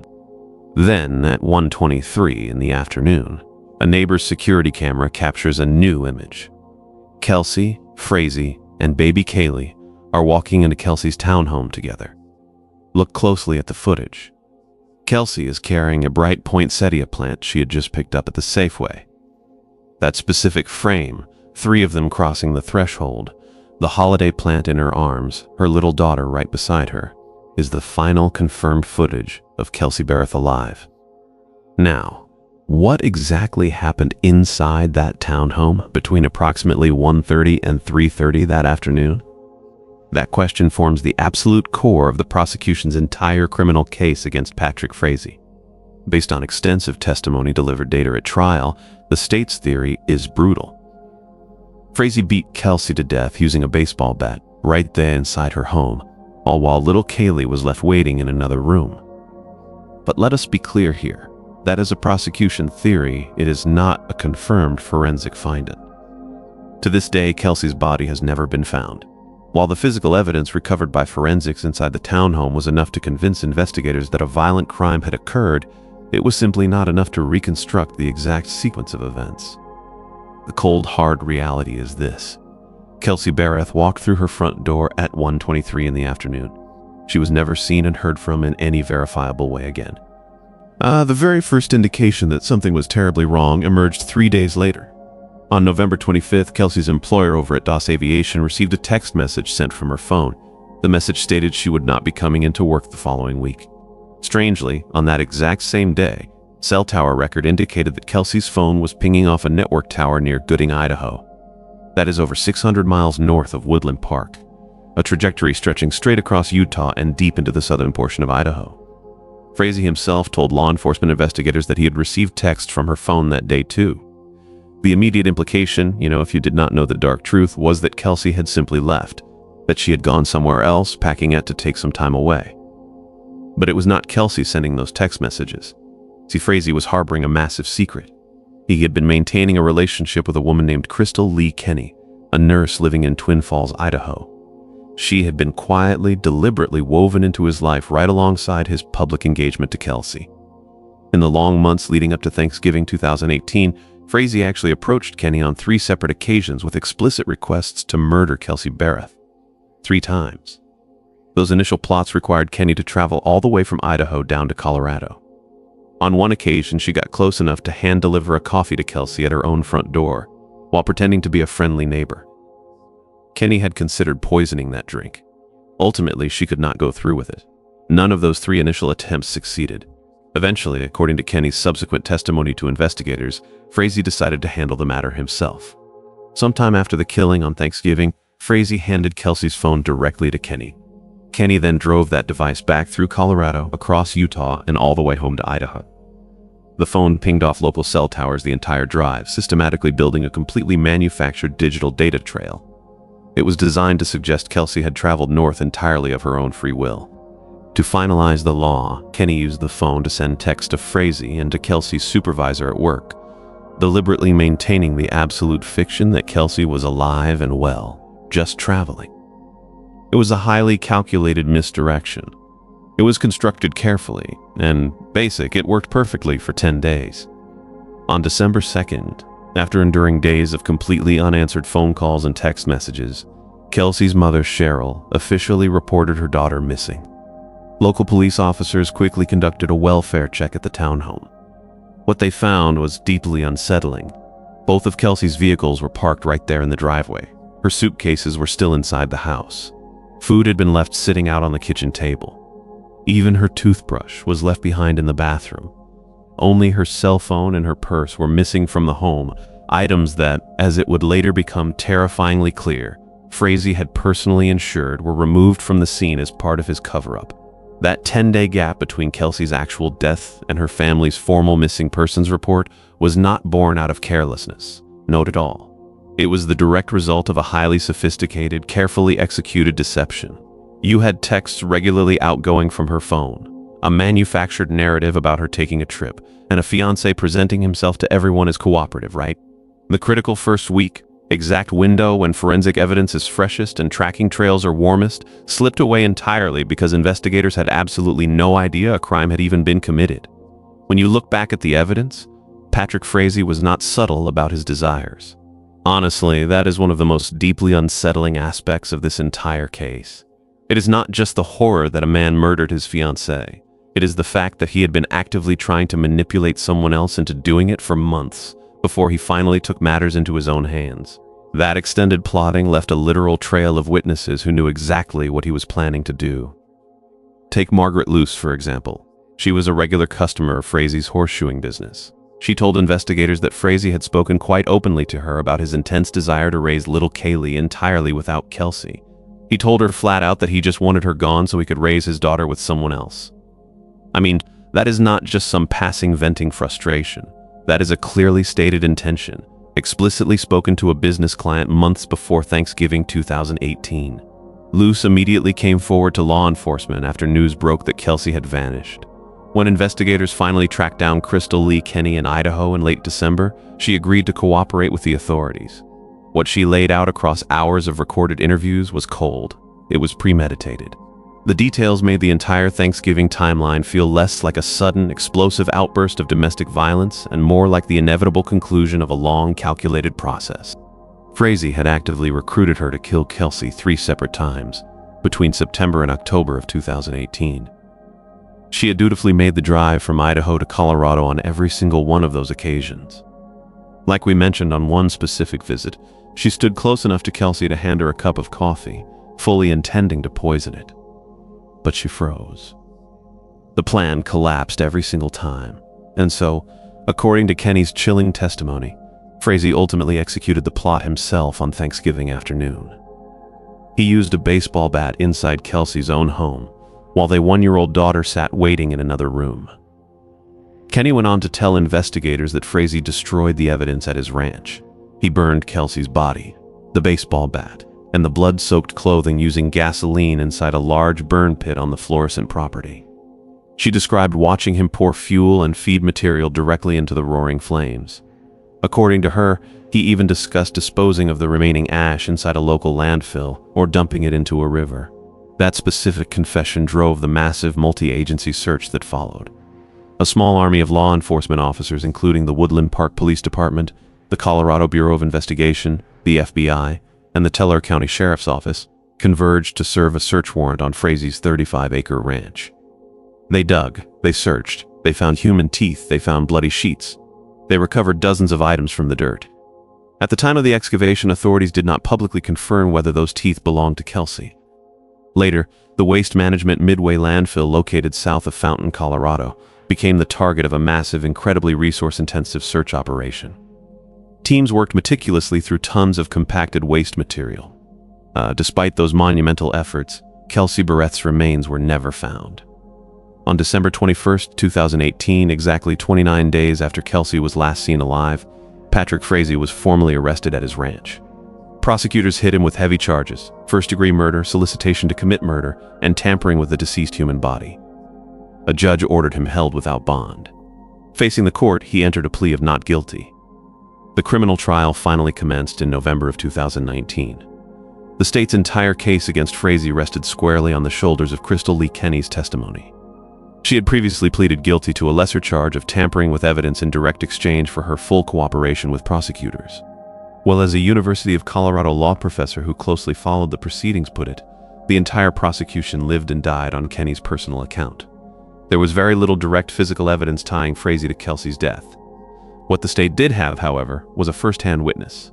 A witness who admitted under oath that she had observed the gruesome aftermath, had actively helped cover it up, and had agreed to participate in 3 separate murder plots before the 4th attempt finally succeeded. On November 18, 2019, the jury returned their verdict. Patrick Frazee was convicted of first-degree murder on all counts. The judge handed down the sentence: life in prison without any possibility of parole, plus an additional 156 years for the remaining charges. He was 30 years old. To this day, he has never uttered a single word about where Kelsey is hidden. Following the guilty verdict, 2 agents from the Colorado Bureau of Investigation who spent months working the case sat down for an interview. One of them was asked what still deeply unsettles him about the investigation. His answer was simple: why? How? Not who, but why. Why did Patrick Frazee decide that the only solution to a relationship he no longer wanted was a brutal murder? A murder planned meticulously over several months and then executed on Thanksgiving Day while his own baby daughter sat mere 20 feet away. That agent stated he will never stop searching for Kelsey's remains. Sadly, as of the latest public reporting, they have still not been found.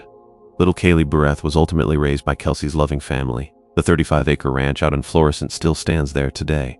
Frazee remains locked away inside a Colorado maximum security prison. The final answer to where her body lies sits right there with him in that dark cell, utterly declining to be spoken.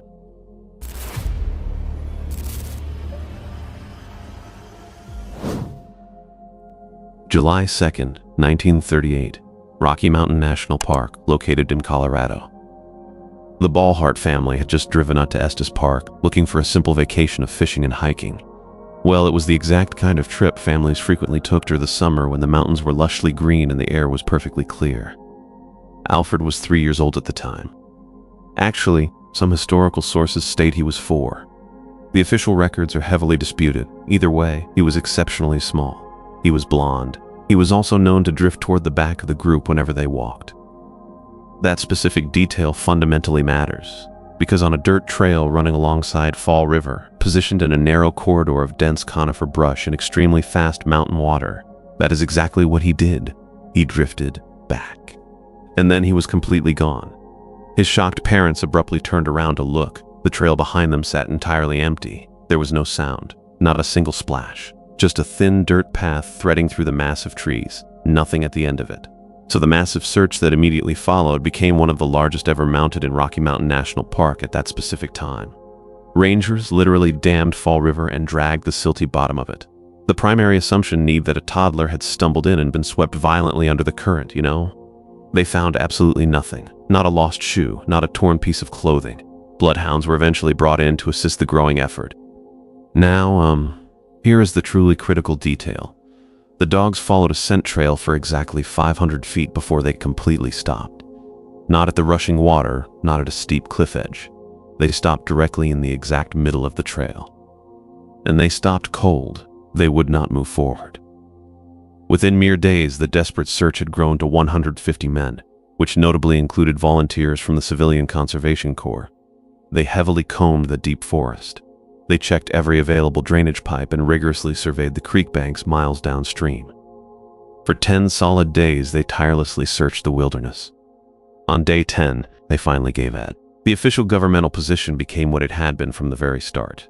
Alfred had likely drowned and the tiny body had been carried off by the violent current. I mean, it was the only logical explanation that fit the local geography, except that the creek had been meticulously dammed and dragged. There was absolutely nothing resting in it. The heartbroken family eventually went home without him. Then, the day immediately after Alfred vanished into thin air, 2 passing hikers in a completely different section of the national park reported something that did not fit the official drowning theory at all. When they were walking quietly along Old Fall Road, they spotted a small boy. He was sitting on a high, rocky ledge called Devil's Nest, situated on the imposing face of Mount Chapin. The little boy was resting on the very edge of the sharp elevation, they stated, for several distinct minutes.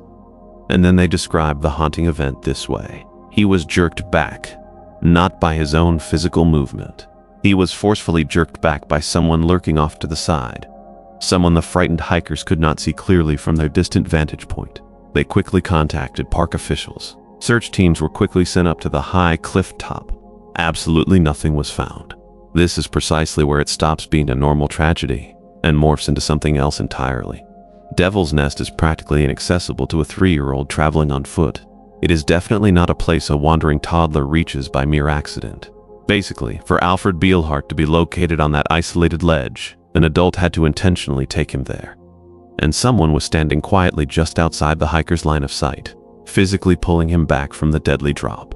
Weeks later, disturbing reports came pouring in from Nebraska. A small boy had been spotted walking down a local rural road alongside an unknown adult male. A photo composite was rapidly developed from various witness descriptions. The true identity of that suspicious man was never established. The young boy was never conclusively confirmed to be Alfred. It remains officially unconfirmed today. 5 agonizing months after Alfred originally vanished, a typed ransom note miraculously arrived at his family's private home. $500 the note aggressively demanded. Local police investigated the letter and swiftly concluded it was just a cruel hoax. The formal investigation stalled out. The creek theory stubbornly held. The entire case went incredibly cold. But here is what does not make any logical sense. The highly trained bloodhound stopped at exactly 500 feet. Not at the water's edge. The thorough creek drag found 0 physical evidence.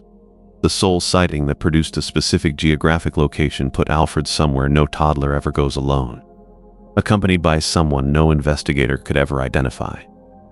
And then, a bizarre ransom note arrived several months later. Hoax or not, someone physically wrote it. Someone intimately knew the Beilhardt's surname. They understood the vast park layout and knew the tragedy well enough to attempt a brains extortion scheme. That individual was never caught. Alfred's grieving father never accepted the simple drowning explanation. He stated publicly for the rest of his natural life that he firmly believed a stranger had forcefully taken his son. His dedicated parents returned to Rocky Mountain National Park to search. They kept returning year after lonely year. They kept looking around the trees until they were far too old to look anymore. Nobody was ever recovered. No human remains were ever discovered in that freezing creek or buried deep inside those dense woods. Nothing anywhere in that vast park. That is the final confirmed fact in Alfred Beilhardt's tragic case. A 4-year-old boy walking on a narrow trail alongside Fall River.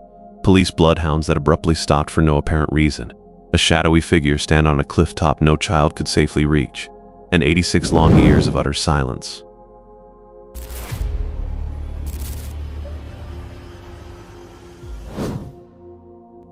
It was August 15th, 1958. The setting camp, St. Malo, tucked away in Estes Park, Colorado.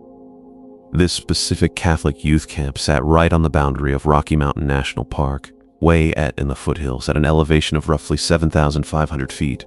Well, it was deeply wooded and incredibly remote. You know, the exact kind of isolation you expect from mountain camps. The wilderness essentially began right past the tree line at the very edge of the property. A 10-year-old boy named Bobby Bisup was enrolled there for the summer season. By all available accounts, Bobby was just a normally active kid. There were absolutely no recorded behavioral issues, zero signs of distress leading up to that day, and honestly, nothing whatsoever to suggest what was about to happen next. The camp director, Tater, provided a straightforward narrative of the events. Bobby had gone out fishing with a few camp counselors and a small group of other boys, but on the walk back toward the main lodge, he somehow failed to follow. Once the counselors realized he was missing, they immediately reported the disappearance to the camp staff, triggering a massive search that began almost instantly. What followed can only be described as a massive, full-scale mobilization of resources. Military personnel joined forces with local police, National Park Service rangers, and hundreds of civilian volunteers. Together, they combed through the campgrounds, the surrounding dense forest, and the trails radiating deep into the wilderness. They searched relentlessly for days, yet Bobby Bisup was nowhere to be found. Fast forward to the following summer, the summer of 1959, when a group of hikers unexpectedly stumbled across some of Bobby's physical remains. But here is the catch. They weren't anywhere near the camp or the trails that had been meticulously combed after he vanished. Actually, these remains were located several miles west of Camp St. Malo, positioned high up on the rugged face of Mount Meeker at an elevation of approximately 11,000 feet. I mean, that is more than 3,000 feet higher than the summer camp itself. It is simply not a destination a 10-year-old child could ever reach on his own during a routine fishing trip, right? Ultimately, the official cause of Bobby's death was never definitively established by authorities. The bizarre circumstances regarding exactly how his remains ended up on that mountain face were never explained either. So, the case was filed away, grew completely cold, and for several decades that is precisely where it stayed. Now, this is the exact moment where the narrative turns incredibly dark. In 2021, the National Park Service Investigative Services Branch formally reopened the investigation. What prompted this sudden action? Well, it was a piece of evidence that no investigator had ever been able to account for previously. A fragment of Bobby Bisup's skull had suddenly surfaced. Forensic experts identified it as very likely belonging to Bobby, and when investigators finally traced the exact origin of where this skull fragment had been all this time, the answer pointed directly to a quiet private home. As it turns out, the skull fragment had been inside the personal possession of Dr. Joseph McClaskey, a devout Catholic church member who happened to be a close personal friend of the specific priest running Camp St. Malo. McClaskey passed away back in 1980. Upon his death, the human remains were passed down directly to his son, Tom McClaskey. Tom kept it for decades. Think about that. A piece of a deceased 10-year-old boy's skull just sat inside a private residence for generations, all while Bobby's official case gathered dust in a filing cabinet somewhere, leaving his grieving family completely without answers. Whether that pattern of horrific abuse connects directly to Bobby's ultimate demise remains officially unknown. Whether the skull fragment was kept deliberately as a trophy or to conceal evidence of a heinous crime is also officially unknown, and why, exactly, a piece of a missing child's skeletal remains ended up in the private possession of a close friend of the camp's founding priest, that too is officially unknown. Here is what we do know for a fact. Bobby Bisup vanished without a trace on August 15, 1958. His skeletal remains were eventually recovered high up on a mountain peak that no young child could ever reach alone. For the next 60-plus years, a piece of his skull remained hidden inside a private home. Today, the National Park Service investigation remains open and ongoing. No one has ever been charged with a crime. Bobby's father has long since passed away, and his surviving family members have spent more than 6 decades waiting for answers they still do not have. Somewhere deep within the historic records of Camp St. Malo, or perhaps buried inside the private correspondence of men who are now also dead, there may lie a true explanation. An explanation for exactly why a 10-year-old boy ended up 3,000 feet above his summer camp on the unforgiving face of a mountain. But so far, that explanation has never been made public. Story time. So let us go back to the beginning. February 1st, 2011. Pueblo, Colorado. Well, the day had actually started out remarkably well, you know. Kelsey Jean Schelling was 21 years old, living yet in Denver, and she was working her regular job at a floor and a core store over in Highlands Ranch. Yes, she had gone to the doctor that exact morning for her very first prenatal appointment, 8 weeks pregnant. The ultrasound completely confirmed it. So she sent the picture directly to her family, her mother, her stepfather, people who were, already planning their entire lives around this new baby. They were already building towards September when the due date was officially set. By every single account of that morning, Kelsey was in incredibly good spirits. She was proud, looking forward. After her appointment, she just went straight to work. She clocked out at exactly 9:55 in the evening. Then she got into her black 2011 Chevrolet Cruze and drove south on Interstate 25, an agonizingly long 2 hours down the dark highway toward Pueblo to see Dante Lucas. Lucas was her on-again, off-again boyfriend, the actual father of the child she was carrying. The relationship was complicated in ways her family understood only in fragmented pieces. He was not happy about the pregnancy, she had told several people. Sometimes he threatened to take the baby right from her. Other times, things seemed fine. She had confided these deeply personal things to people close to her. But, she drove south anyway because that is basic what you do when you are 21 and pregnant and desperately trying to hold something together that keeps completely slipping out of your grasp. So she arrived at the Walmart in Northern Avenue in Pueblo shortly after 11 at night. She texted Lucas from the empty parking lot. She was there, waiting. Around 11:45, she texted him again. She was exhausted and tired of waiting around. He texted back and told her to come to a street near his grandmother's house instead. That is the final confirmed text ever sent from Kelsey Schelling's own phone. The next morning, February 5th, her phone just went straight to voicemail, dead air. Her family called. They kept call. Her mother, Laura Saxton, simply could not reach her. By the 7th, which was exactly 3 days after Kelsey had driven south, the very first physical evidence surfaced. And honestly, it immediately made absolutely no sense. Surveillance footage actually captured Kelsey's black Chevy Cruze being picked up from the Walmart parking lot at 7:20 in the morning. The driver was an unknown male wearing a heavy hooded sweatshirt and thick gloves, his face hidden behind dark sunglasses. At 5:30 that exact same morning, before the car was even picked up from Walmart, it had already been dropped off at St. Mary Corwin Medical Center down in southern Pueblo. Surveillance had showed a driver pulling it into the lot, locking it, walking away. When the car was eventually processed by investigators, several strange specific items were missing. A black rosary, a metal sign that read love, a tie-dyed teddy bear, and the physical keys. The phone charger was still sitting right there. Her wallet was still there, untouched. Her clothes were entirely untouched back in the apartment in Denver. Here is the truly critical detail. The exact same day the car surfaced, someone actually used Kelsey's debit card at an ATM in Pueblo and boldly withdrew $400. When investigators finally pulled the ATM surveillance, the face glaring back on the grainy footage was Dante Lucas. Lucas was quickly arrested on identity theft charges. Those charges were eventually dropped. His story about what had happened the night of February 4th changed with nearly every single interview he gave to police. Sometimes he said they had met around midnight, other times he said closer to 2 in the morning, sometimes he said they argued aggressively in her car in the Walmart parking lot before she just drove away into the night. Sometimes he claimed they went directly to his grandmother's house first. The timeline constantly shifted. The exact location of their last interaction changed entirely. Details bled into another.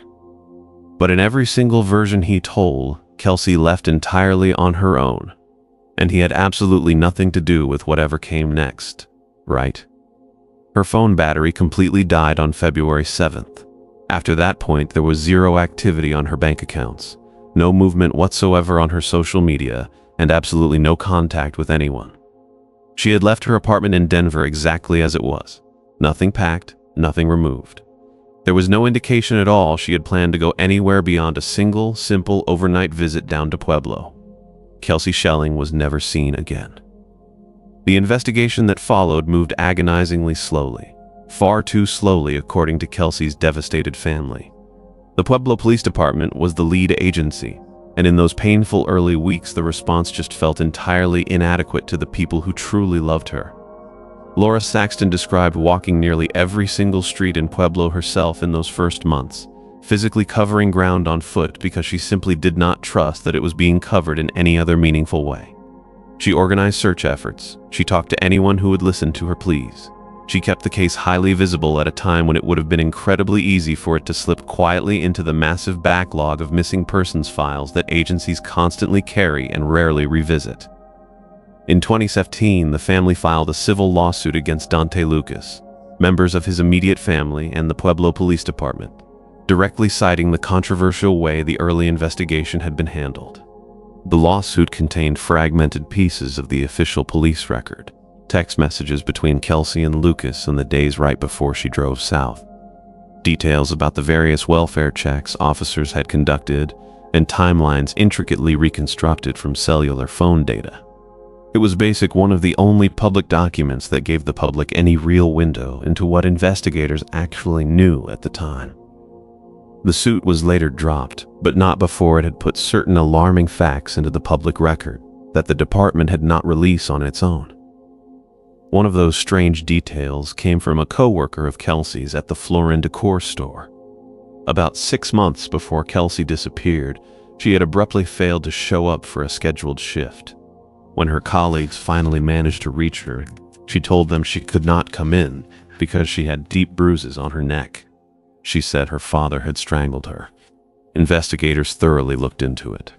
Her father, Doug Schelling, vehemently denied it, and they were able to confirm through solid evidence he had been hours away at the time of the alleged violent incident. He was totally ruled out. But that left a glaring open question that was never publicly answered by anyone. If Doug Schelling did not cause those brutal bruises, who did? The true source of the horrific neck injuries Kelsey described to her co-worker 6 months before she vanished remains officially unknown. In December 2017, 4 years and 10 long months after Kelsey Schelling drove down to Pueblo and never came home, Dante Lucas was arrested for her murder. He was actually already in custody at the Pueblo County Detention Center on an entirely unrelated aggravated robbery charge when detectives served the new warrant. The Pueblo Police Department stated that the arrest was the direct result of complex evidence accumulated over nearly 5 years of continuous investigation, and that her body had not been found. They did not release the specific details of what that compelling evidence actually was. Lucas was formally charged with first-degree murder. He pleaded not guilty.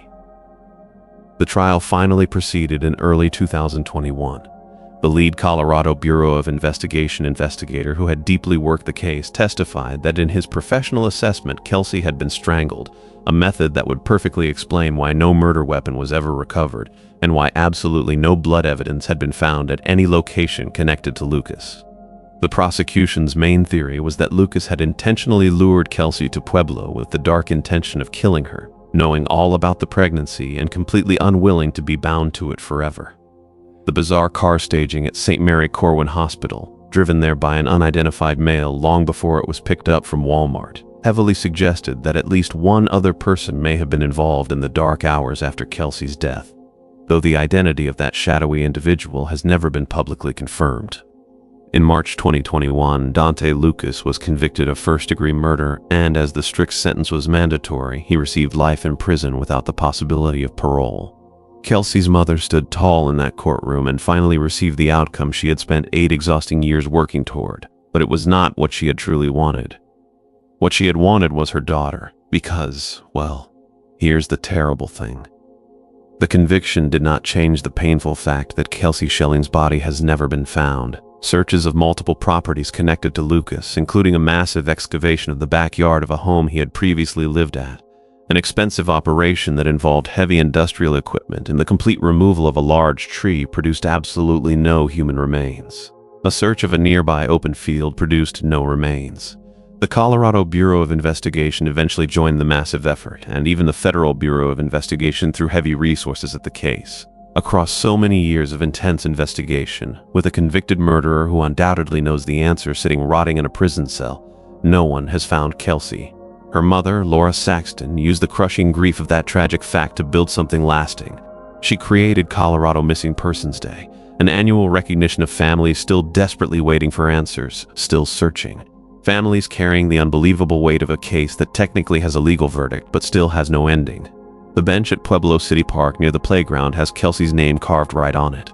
Laura Saxton has said she simply cannot have true closure, not without knowing exactly where her daughter is. Dante Lucas is sitting in a maximum security prison for the rest of his natural life. He knows where Kelsey Schelling is. Story time. August 7th, 1988. Silver Plume, Colorado. Well, Silver Plume is a small town, actually. A profoundly tiny settlement harboring fewer than 200 residents tucked into a claustrophobic mountain valley, 9,100 feet just south of Interstate 70. That is where Clear Creek physically carves its path right through the solid rock. You walk down the single main street and see a random scattering of old Victorian building was left over from the silver mining era. Mountains rise at impossibly steep angles on every single side. It feels, isolated. This is exactly the sort of tight-knit community where everyone knows everyone else's business. A stranger arriving in town instantly stands out, therefore keeping a sudden disappearance quiet should basically be impossible. You know, Keith Reinhardt was 50 years old when he rolled into town during the spring of 1988. Back home, he worked as a sports writer for the Daily Herald out of Algonquin, Illinois. He was a seasoned professional, a married man holding down a stable career, yet he had abruptly taken a 90-day leave of absence from that established life.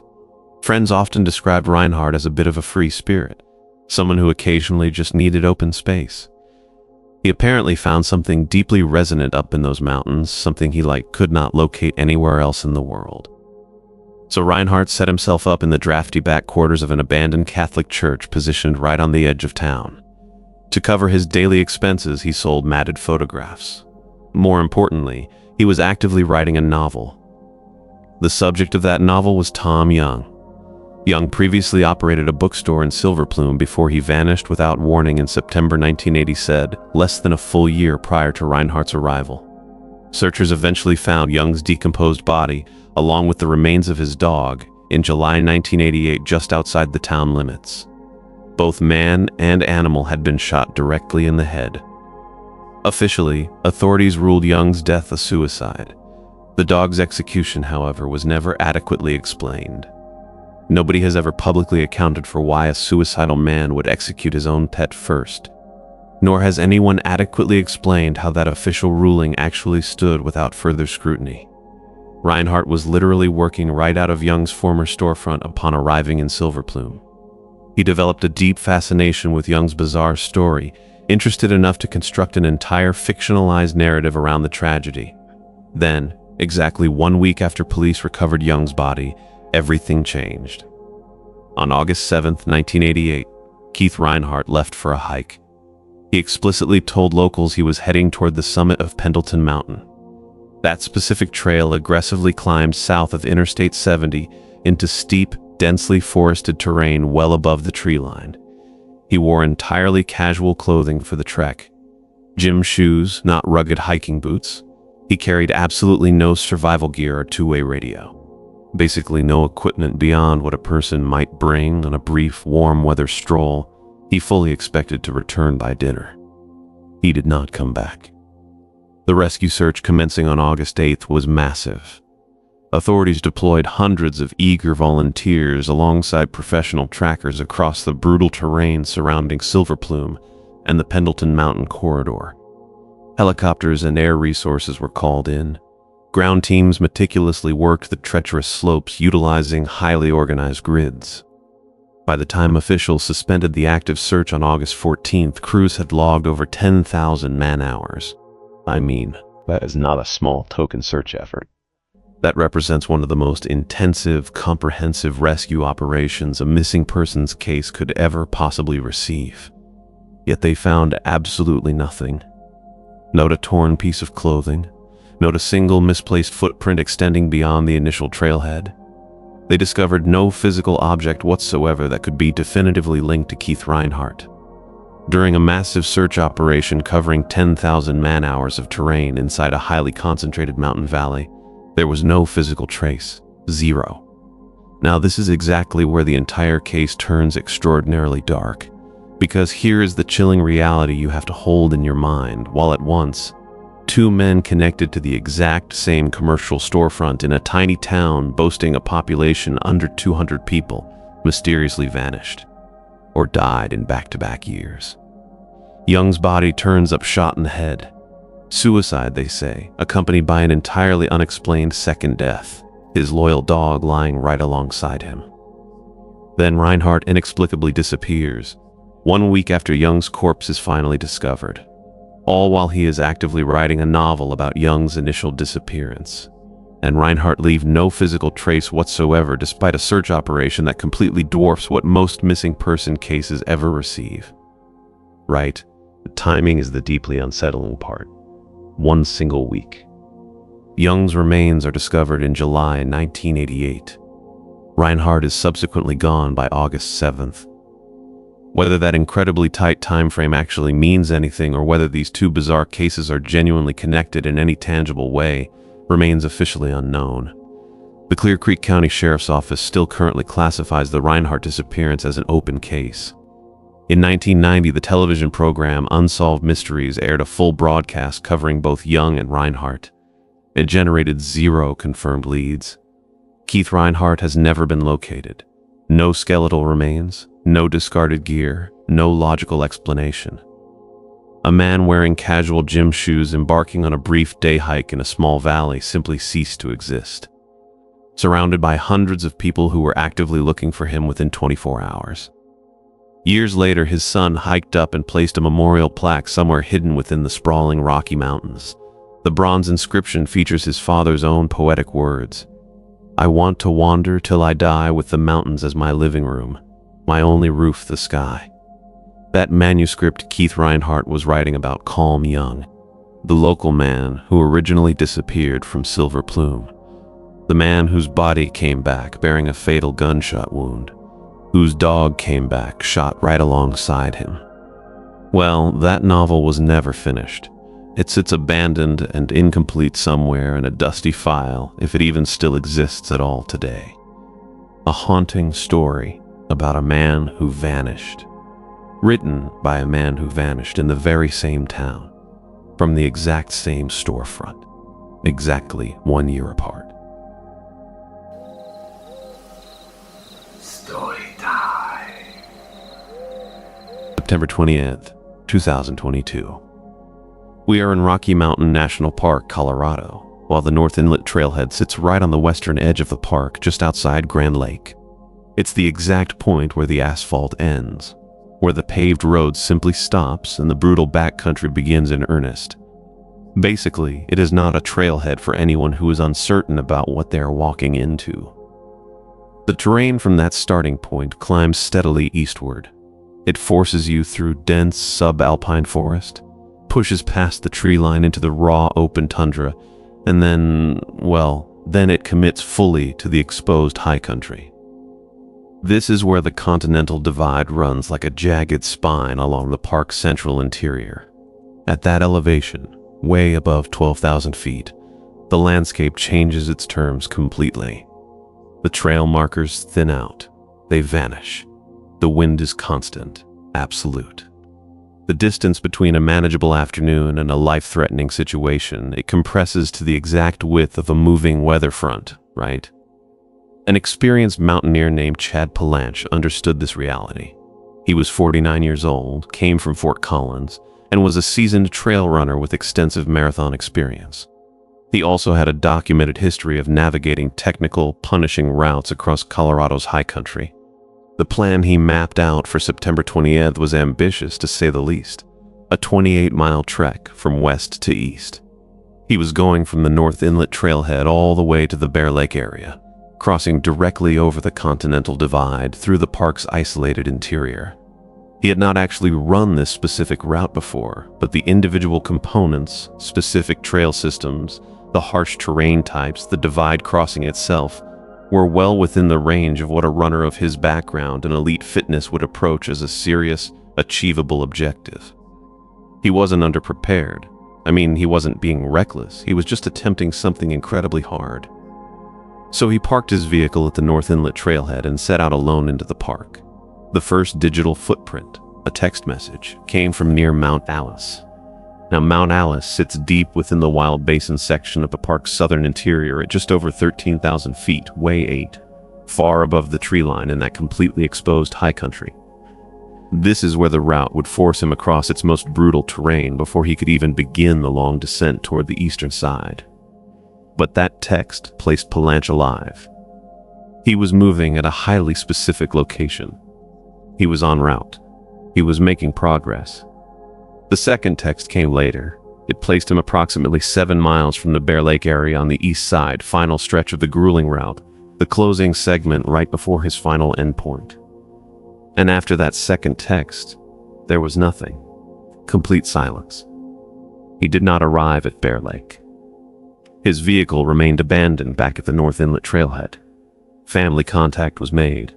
Park rangers were immediately notified. The search began. The resources assembled by authorities were modern, vast, and substantial. Air reconnaissance crews flew the narrow corridor between Mount Alice, the Divide Crossing, and the Bear Lake approach. This was the defined zone that those 2 text messages had bracketed. Drones covered hazardous sections that traditional fixed-wing aircraft simply could not examine at low altitudes. High-tech heat-sensing technology was deployed across the high country, desperately looking for a living person, or potentially for remains in a rugged terrain where a body, clad in dark running clothes, could be totally invisible to a standard visual search. Specialized dog teams were placed at multiple trailhead access points along the road network, while ground teams worked the sections of the trail system that remained accessible from the eastern side. The weather changed the calculation entirely. You see, late September in the Colorado high country operates strictly on its own chaotic schedule, and that schedule does not accommodate search operations. Heavy snow arrived across the park's upper elevations right within the active search window, and we aren't talking about a light dusting here. This was real, blinding accumulation, the kind of weather that immediately closes exposed terrain to foot travel above the tree line. Ground operations above that threshold became dangerous and then completely impossible as conditions deteriorated. The search shifted to an aerial-only operation. The terrain had officially shut down for foot teams. The exact same weather front that may have caught Palanche on or after the Divide Crossing was now actively, relentlessly working against every single effort to find him. Actually, here is the critical detail that makes this specific case completely distinct from a simple bad weather accident. The 2 text messages Palanche sent provided something that the vast majority of backcountry disappearances never offer: confirmed location data at 2 distinct points along a defined route. Text number 1, near Mount Alice. Text number 2, exactly 7 miles from Bear Lake. Think about that. That is not a missing person lost somewhere in 420 square miles of rugged national park. That is a missing person trapped within a narrow corridor that can be drawn on a map with reasonable confidence. Advanced heat-sensing aerial surveillance flew that exact corridor, while conditions still permitted flight. It found absolutely nothing. Now hold that stark reality against what the technology was actually looking for. Heat-sensing aerial surveillance in late September, right before significant snowfall, has completely buried the alpine landscape. It is looking for thermal contrast, a warm signature standing out against freezing cold ground, and even the residual heat pattern of a body that has been in place for hours or days in a terrain with limited wildlife interference. At that extreme elevation and season, the thermal signal should be relatively clean, right? The corridor was defined, the technology was deployed, the result was completely empty. The most logical explanation for that baffling outcome, and remember it remains a theory, not a confirmed finding, is that Palanche entered terrain far off the primary route corridor at some point after sending that second text, winding up in a location that placed him entirely outside the search zone that the text had defined. The Divide Crossing and the steep descent from it toward Bear Lake involves sections of treacherous loose rock, vertical couloirs, and uneven technical ground.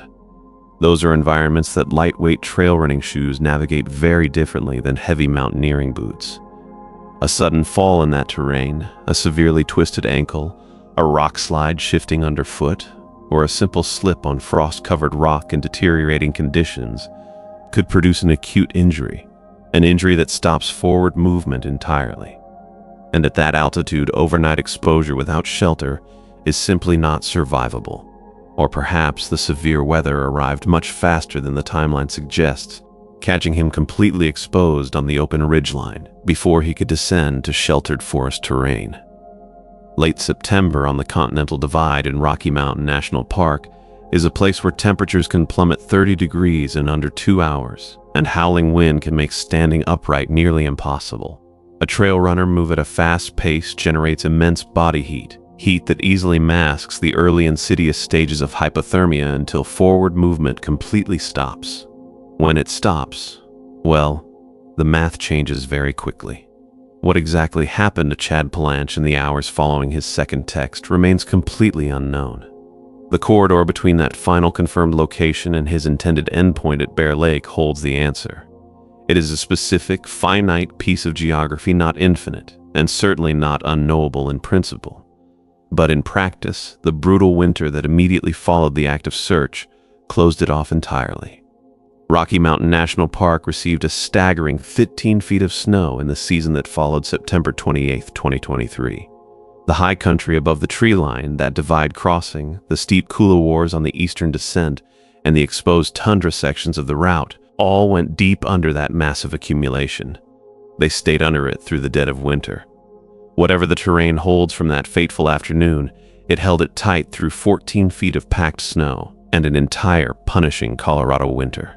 His vehicle remained parked at the North Inlet trailhead throughout of it, a silent marker. Meanwhile, on the eastern side of the park, the Bear Lake area continued operating completely normally. The winter crowds, the snowshoe rentals, the families photographing the frozen alpine lake, all of it happening just 7 miles away on the other side of the divide. Somewhere in that quiet corridor between Mount Alice and that final endpoint, the last chapter of Chad Palanche's story sits in a terrain that is not yet chosen to reveal it. Whether his remains have been located in the time since the initial search is not confirmed in publicly available reporting as of our most recent research. The case is recent enough that the answer to that question may well have changed. What is certain, however, is that a 49-year-old, highly experienced trail runner sent 2 texts from inside a tightly defined route corridor, then went completely silent. And every single piece of modern search technology deployed in that critical window before the weather closed to the high country came back with absolutely nothing. Story time. Well, the morning of February 10th, 1981, 17-year-old Roger Ellison arrived at Cedar Edge High School in Colorado. Basically, Roger was an exceptional kid. A straight-A honor student, holds a completely perfect attendance record, popular, well-liked by his peers. Actually, he had already been accepted to Western State College in Gunnison, right? He had even gone ahead and put down a deposit on the dorm room for the upcoming fall semester. Beyond academics, Roger possessed immense talent on the slopes. A highly skilled skier associated with the Powderhorn Racing Club, competing frequently in various weekend ski meets, he was actively working to attain a level racer's status with the United States Ski Association. You know, his sister Becky had once been a prominent member of the U.S. ski team, nearly qualifying for the Olympics. Roger was hoping to follow directly in her footsteps. He had already paid the entry fee to compete in an Aspen ski race scheduled for that very coming weekend, looking forward to it immensely. So riding the school bus to Cedar Edge High School exactly as usual on the morning of February 10, Roger arrived around 8 o'clock in the morning. A friend named Mitch Coleman shared a basement locker with him. Locker number 191. Mitch clearly saw Roger that morning placing some heavy books into their shared space. He seemed completely normal. He appeared happy. I mean, there was absolutely nothing unusual about his behavior at all, just a typical teenager getting ready for the day. Roger told Mitch he would see him in class. He never made it to class. Vanished. Never seen again. Failing to return home that evening caused immediate panic. His parents anxiously waited up all night for him. By the next morning, they called the Delta County Sheriff's Office to officially report him missing. The sheriff's office pushed back, unfortunately. They told the family they could not file a formal missing person report until Roger had been gone for at least 48 hours. Dismissing the severity of the situation, they said Roger had likely just run off with a girlfriend and would be back soon. Well, Roger did not have a girlfriend at that time. Something of a loner, actually. With absolutely zero history of running away from home, his parents refused to believe he had disappeared voluntarily, leaving behind everything of value: his car, his motorcycle, his ski. For an avid, passionate skier like Roger, abandoning those skis was simply unthinkable. Sitting untouched in his bank account was $1,000. The only possessions he had on his person when he disappeared were his wallet containing just $3 for lunch money and a yellow backpack he used for carrying his school books. Desperate for answers, the family offered a massive $10,000 reward for any information, spending countless agonizing hours driving all around the state looking for hitchhikers who might resemble Roger, attending local ski meets on the desperate off chance that Roger might inexplicably show up there. When Cedar Edge High School's graduation ceremony finally took place in May of that year, one of Roger's heartbroken classmates accepted his diploma on his behalf. Tragedy struck again 6 months after Roger's disappearance. Ernest, Roger's father, man who already had a history of severe heart problems, experienced a fatal stroke at the age of 58. Prior to this devastating event, Ernest had spent every single afternoon standing out of the curb outside his residence, staring down the street, waiting for the school bus to arrive, hoping beyond hope that his son would be dropped off. When Roger never showed up, Ernest would just hang his head and cry. Like everyone in the community fully believed that the whole situation caused Ernest to literally die of broken heart. Shortly after Ernest's passing, a man named John Pash contacted Evelyn. Pash had been Roger's social studies teacher at Cedar Edge High School. He also worked as a wrestling coach. According to Evelyn's account, Pash simply showed up at a residence out of the blue, telling her that prior to his disappearance, Roger had been experiencing a pumper of severe personal problems. He blatantly said Roger was feeling like he wanted to end his own life. Pash's house was located right next door to Cedar Edge High School, separated only by a low 3-foot-high rock wall. Claiming that Roger would frequently come over to his house in order to turn in his homework early so he could get time off to go skiing. Pash painted a disturbing picture. He allegedly told Evelyn that Roger would show up late at night to seek private counseling from him because of these dark personal problems. Evelyn struggled. She had a very hard time believing Pash's shocking claims that her son wanted to harm himself. Roger's skiing coach completely contradicted Pash's dark story. Having seen Roger the weekend right before his disappearance, the coach insisted that Roger appeared to be in incredibly good spirits, completely focused, and looking forward to his upcoming ski meet in Aspen. Evelyn found it incredibly odd. Why would Pash not inform her, or anyone else for that matter, about Roger's supposed mental struggles until 6 full months after he originally went missing? Why wait so long? Taking these concerns seriously, investigators addressed the suspicion surrounding Pash by performing a thorough search of his residence. No evidence could be found.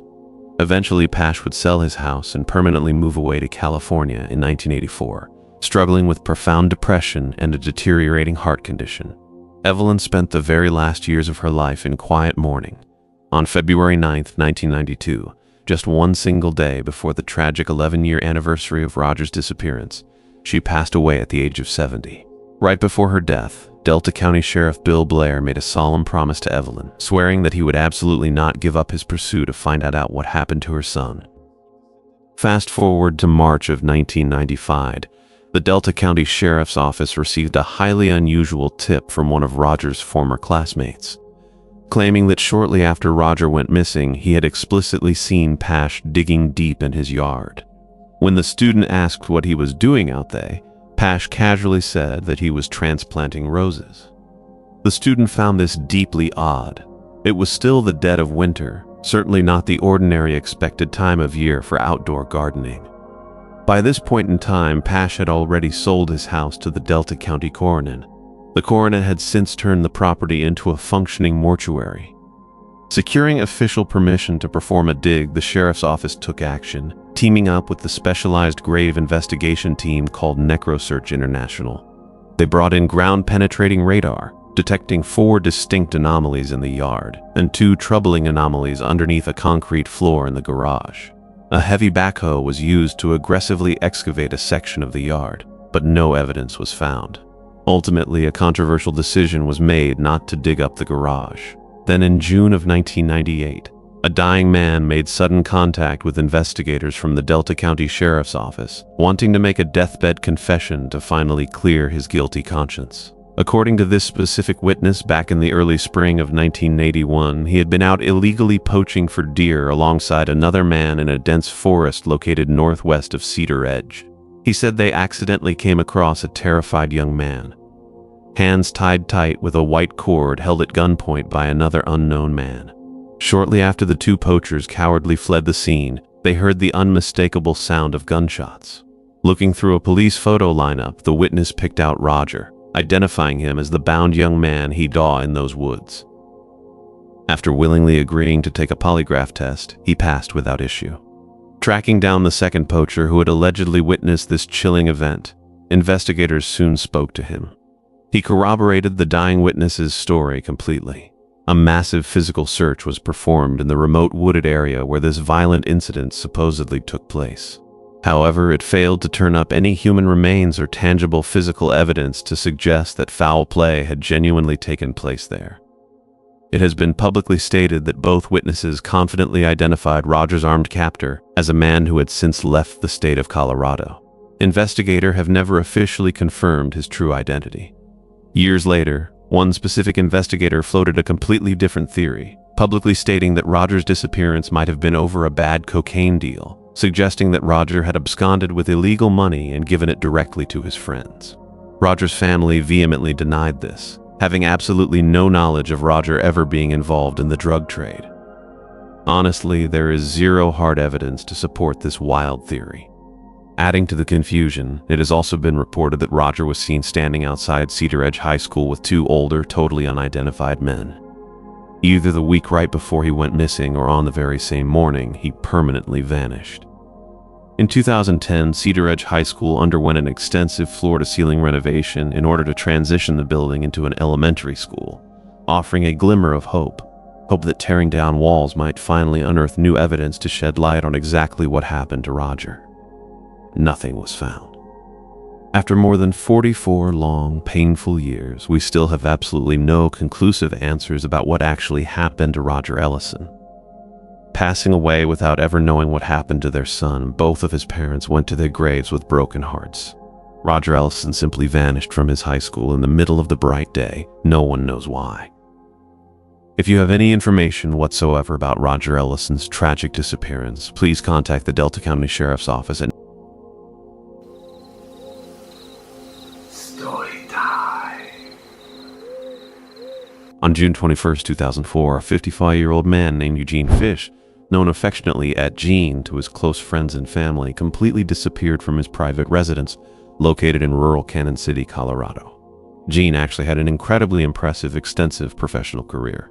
First, he served his country honorably in the United States Air Force. Then he worked directly with the Naval Criminal Investigative Service, NCIS. After that chapter of his life closed, he worked alongside the Nuclear Regulatory Commission, specifically focusing on Cold War-era nuclear disarmament efforts taking place between the United States and Russia. When he officially retired in the year 2002, he secured a substantial pension of over $4,000 a month. Gene and his wife Lynn had been legally married since 1997. Upon his retirement, they relocated to Colorado and purchased a very remote 35-acre piece of property situated right near the Royal Gorge Bridge. They constructed a modular home right there on the land. But things behind closed doors weren't exactly perfect. In late 2003, Lynn confided in a construction worker that Gene had physically beaten her and actually knocked out one of her teeth, though she didn't report this alleged abuse to the police. In January of 2004, she did call the local sheriff regarding a physical shoving incident, but ultimately declined to file any formal legal complaint. Now, if we are going basic according to Lynn's official story, on June 21st, Gene abruptly left their shared home following a heated argument. She stated he was incredibly angry. She claimed he violently smashed his personal computer and his cell phone and then proceeded to cut up his own credit cards. He supposedly told her he wanted to travel to Mexico or South America and completely disappear. Gene then drove away in his red Ford F-150 pickup truck. Lynn claimed he told her he would send that truck back at a later time, and the truck actually did come back. On June 23rd, just 2 days after his supposed departure, It mysteriously appeared parked in their driveway situated 3 miles deep inside the locked property gate. So, if Gene personally drove the truck back to the house, how exactly did he leave the property? Did he walk 3 miles on foot through the rugged terrain of rural Colorado, or did someone else follow him up there? Strangely, Lynn waited 8 full days before informing anyone at all that Gene was missing. She finally placed a call to Gene's elderly father, Bill, on the 29th of June. Bill was immediately deeply concerned. You see, Gene called his parents every single Sunday without fail to speak with his mother, who suffered from Alzheimer's disease. Gene absolutely never missed these important weekly calls, but he had suddenly missed 2 consecutive Sundays with absolutely no word. I mean, Bill simply didn't buy Lynn's version of events. Lynn never officially reported Gene missing to the authorities herself. Instead, Gene's longtime friend Chuck, who happened to be an active police officer based in New York, officially filed the missing persons report on September 1.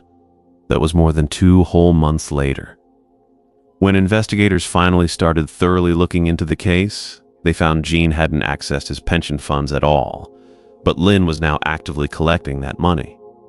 By the month of August, Lynn had successfully switched dotted the joint bank accounts into her name only. Gene hadn't used any of his credit cards, his personal passport, or any distinct bank accounts. He left behind his car, his motorcycle, his ski, and an extensive valuable gun collection. Then, Lynn's story started drastically changing. First, she told police someone smashed the CB radio located inside Gene's truck. Then she stated the truck never even had a CB radio to begin with.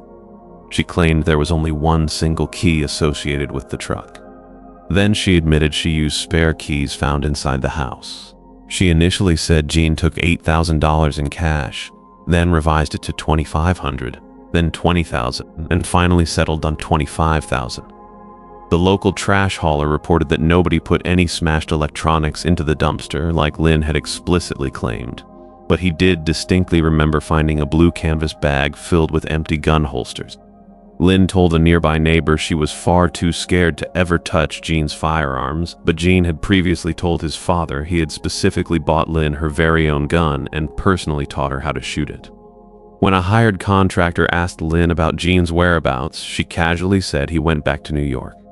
Later, she told a neighbor she completely lied about that, claiming she was simply too ashamed to admit Gene had permanently left her.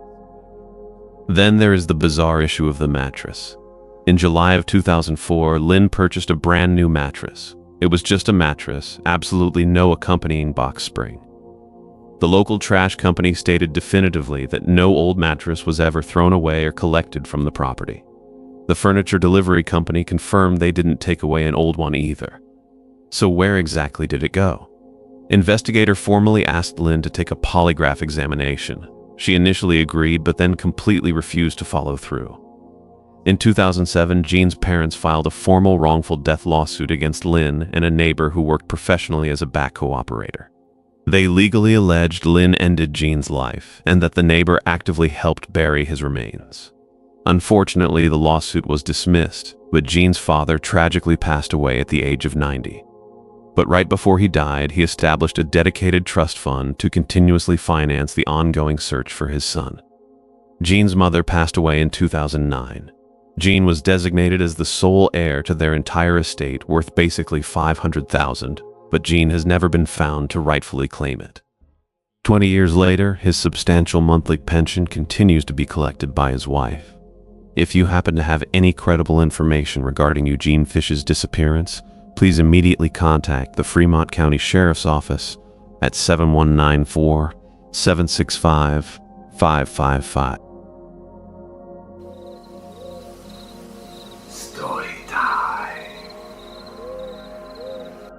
February 10th, 1983, Cameron Pass, Colorado.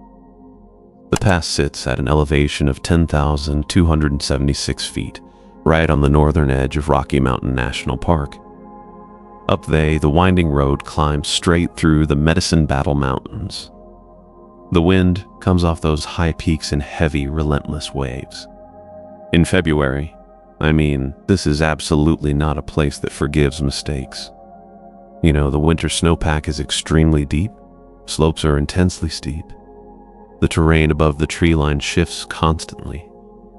You are dealing with unpredictable avalanche chutes and these wind-scoured ridgelines that basically look stable until the exact second they are not. Rudy Motter knew all of this, right? That is actually the specific detail making his disappearance so difficult to explain away. Motter was 27 years old, a seasoned ski mountaineer hailing from West Germany. He traveled to Colorado specifically to challenge the backcountry. This guy was highly experienced. We are not talking about a casual tourist wandering off some clearly marked room trail. He was someone who completely understood high-altitude winter terrain. He possessed the distinct physical skills to operate safely inside it. So he left a detailed trip plan. He definitely had a precise route in mind. Setting out from Cameron Pass entirely alone on February 13, he did not come back. When he failed to return to his parked vehicle, authorities immediately launched a massive search. Rangers pushed deep into the rugged terrain above the pass. Rescue teams followed right behind them. The conditions up there in late February were exactly what they always are at that brutal elevation. Punishing, deep snow, severely limited visibility, massive avalanche risk of the steeper mountain faces. Search teams found absolutely no tracks beyond a certain point. No discarded equipment, no torn clothing. There was zero sign of Motter anywhere. At some point, they had to make the difficult call to suspend the search. He was presumed dead. The missing persons case got filed away. They officially notified the German government, and then 37 years passed. 37 long, quiet years of summers and winters cycling relentlessly through Rocky Mountain National Park.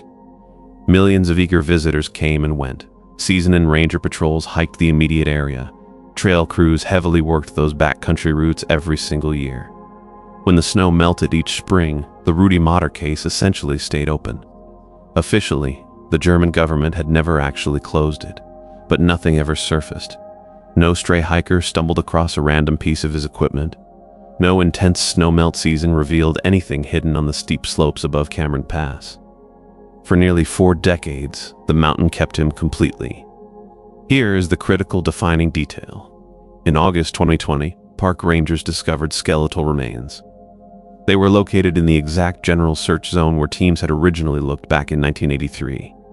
Alongside the exposed remains sat his ski, poles, boots, along with a few personal items. The Federal Bureau of Investigation was officially brought in to assist with the formal identification process. Once again, they notified the German government, only this time they came with an actual concrete answer.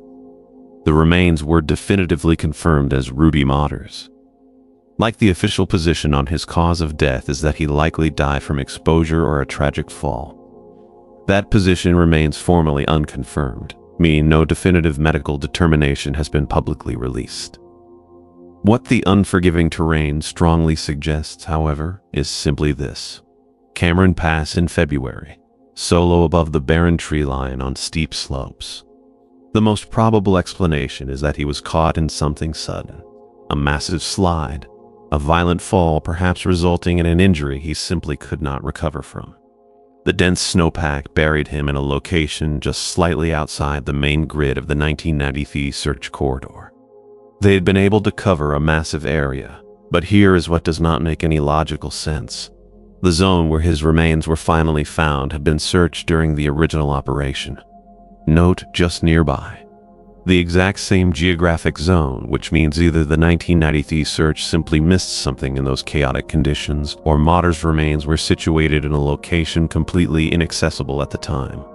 Possibly buried deep under several feet of packed snow that did not give him up until decades of shifting freeze-thaw cycles finally altered the terrain enough to expose what was left. 37 years.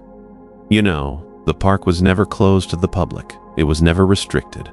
Countless people skied those exact same slopes. Hikers heavily worked those drainages every single summer. And Rudy Motter just sat frozen in the very same mountain the whole time. Invisible, waiting. This case is technically resolved now. He has been identified. His grieving family back in Germany after nearly 4 decades of waiting finally received confirmation of what they had probably known for a really long time. But the exact circumstances, how a 25-year-old highly experienced mountaineer died on a known route inside a crowded park full of people who never found a single trace of him for 37 years, that remains officially unknown. Well, the mountain kept its dark secret for longer than most people would ever believe logically possible. It only gave it to by pure random accident, and a ranger happened to be standing in the exact right drainage at the perfect time of year. That is the true harsh nature of the Colorado backcountry. It does not actively hide things on purpose. It just does not feel any particular obligation to ever give them back to us. Story time.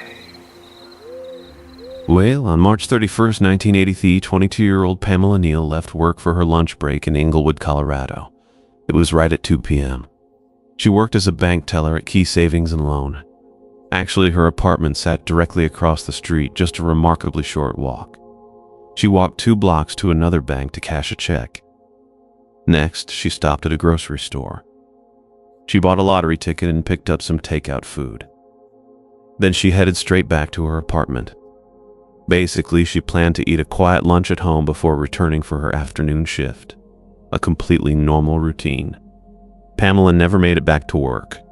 When her roommate arrived home later that day, a truly chilling scene waited. Pamela's lunch bag sat untouched on the table. Her shoes rested quietly under the coffee table. She had clearly kicked them off to relax. Nearby lay her purse, tucked inside were her wallet and that unscratched lottery ticket. And the front door left standing wide open, ajar. So what actually happened in those brief moments? Did Pamela get home, kick off her shoes, and prepare to eat when someone suddenly knocked? Did a frantic neighbor claim they had an emergency? Like, did a total stranger follow her home and force their way inside right behind her? I mean, did she accidentally leave the door unlocked for someone to just walk right in? Or was an intruder already hiding inside the apartment waiting for her to arrive? We simply lacked the facts to say for sure. Pamela lived a remarkably quiet life. She strictly avoided nightclubs. She did not even own a car. She walked absolutely everywhere she needed to go. Work, as mentioned, was conveniently right across the street. Born in Denver, she graduated from Cherry Creek High School, attended Western State College, and lived in Alaska for a year. Then she stayed in Maine with her parents before eventually relocating to Englewood to take the bank teller position. She was just 22 years old. She literally had her entire life stretching out ahead of her. And someone took that away, right? A devastating reality. The undeniable fact that her shoes were off strongly suggests she made it inside and felt entirely safe enough to get comfortable. Yet the front door being ajar points directly to her leaving in a frantic rush or being forcefully abducted. But why leave without her shoes or her wallet? She absolutely would not voluntarily.